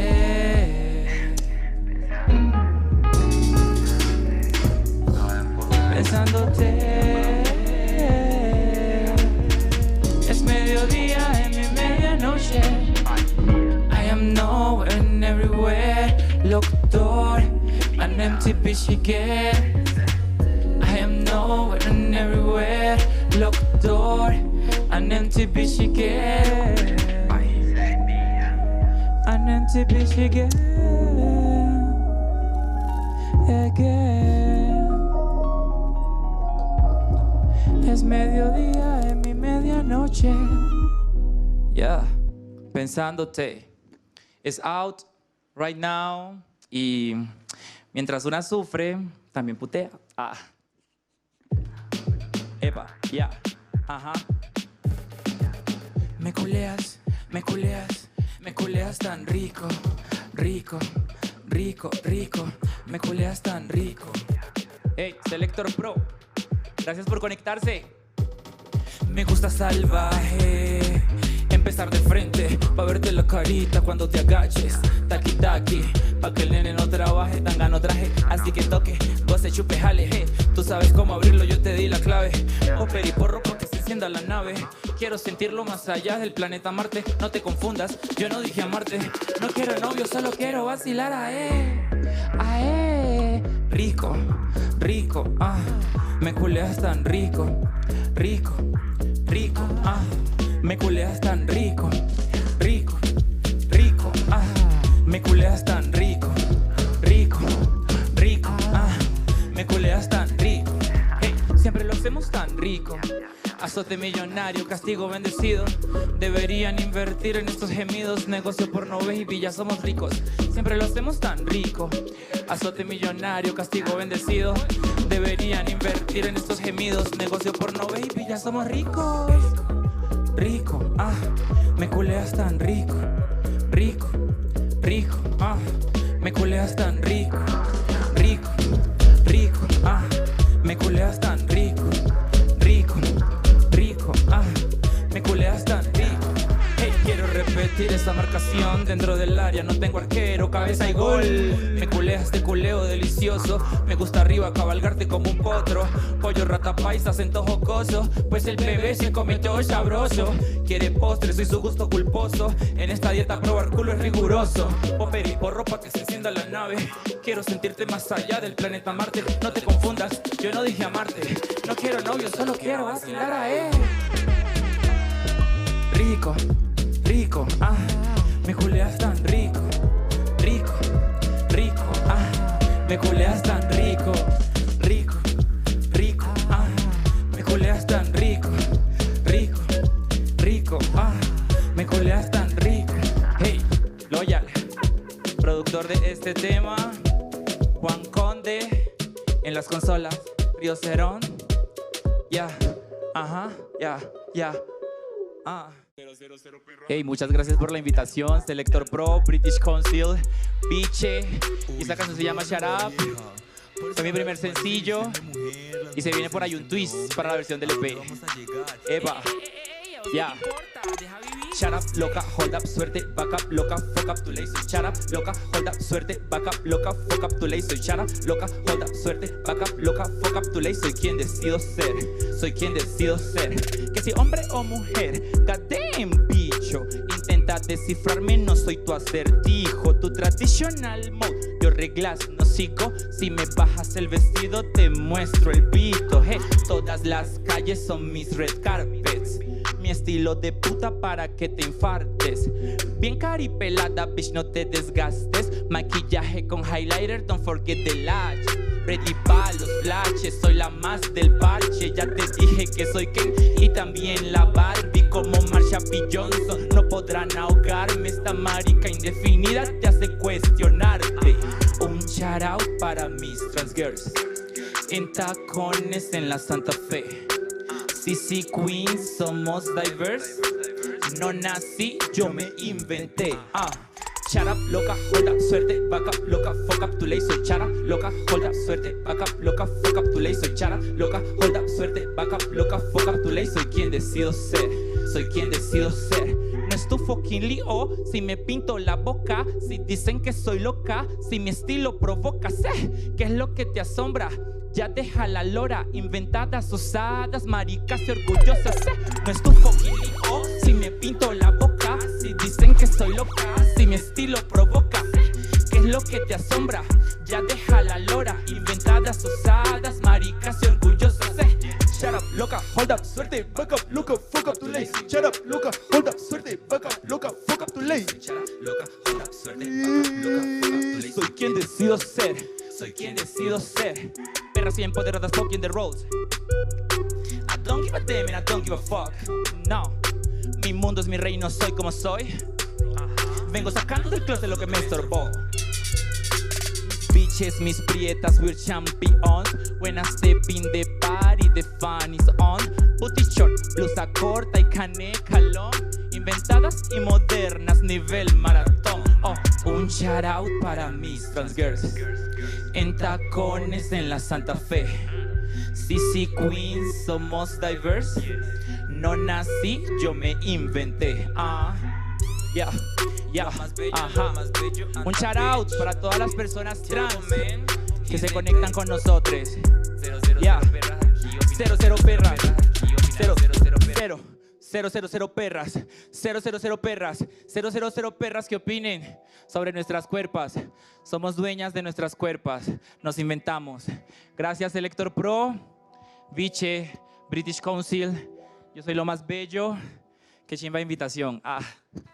Gracias Juan Conde en las consolas y gracias Río Cerón. I love you. Thank you so much.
Hi, we're Penelope Isles, and I'm Lily.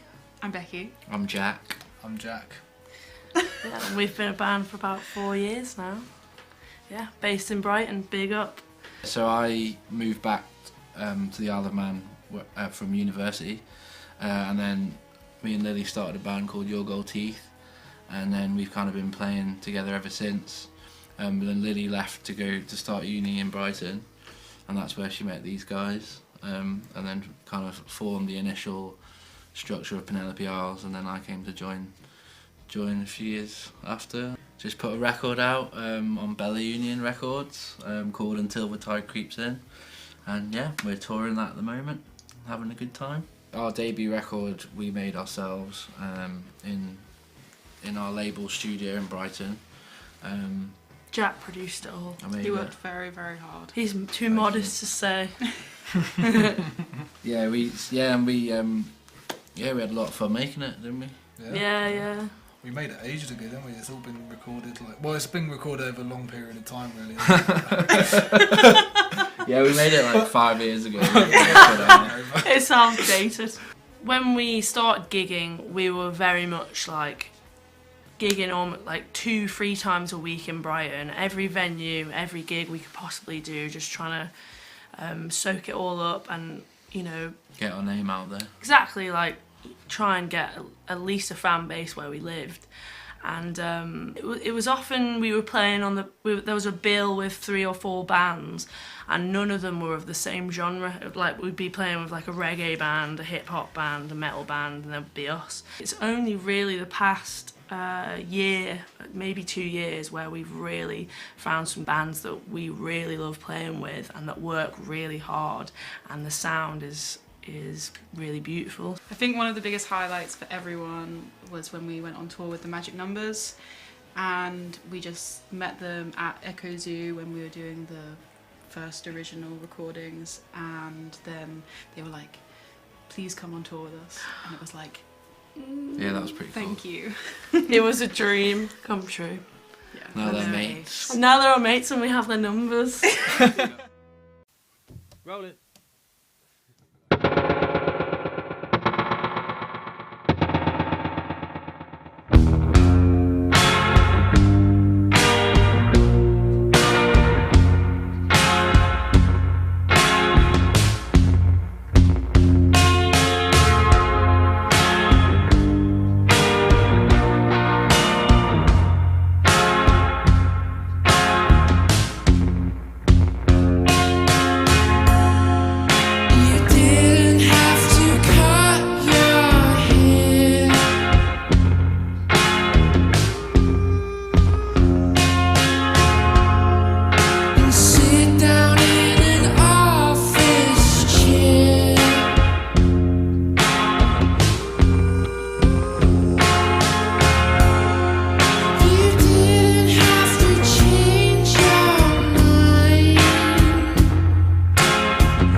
furia del monte.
Bye.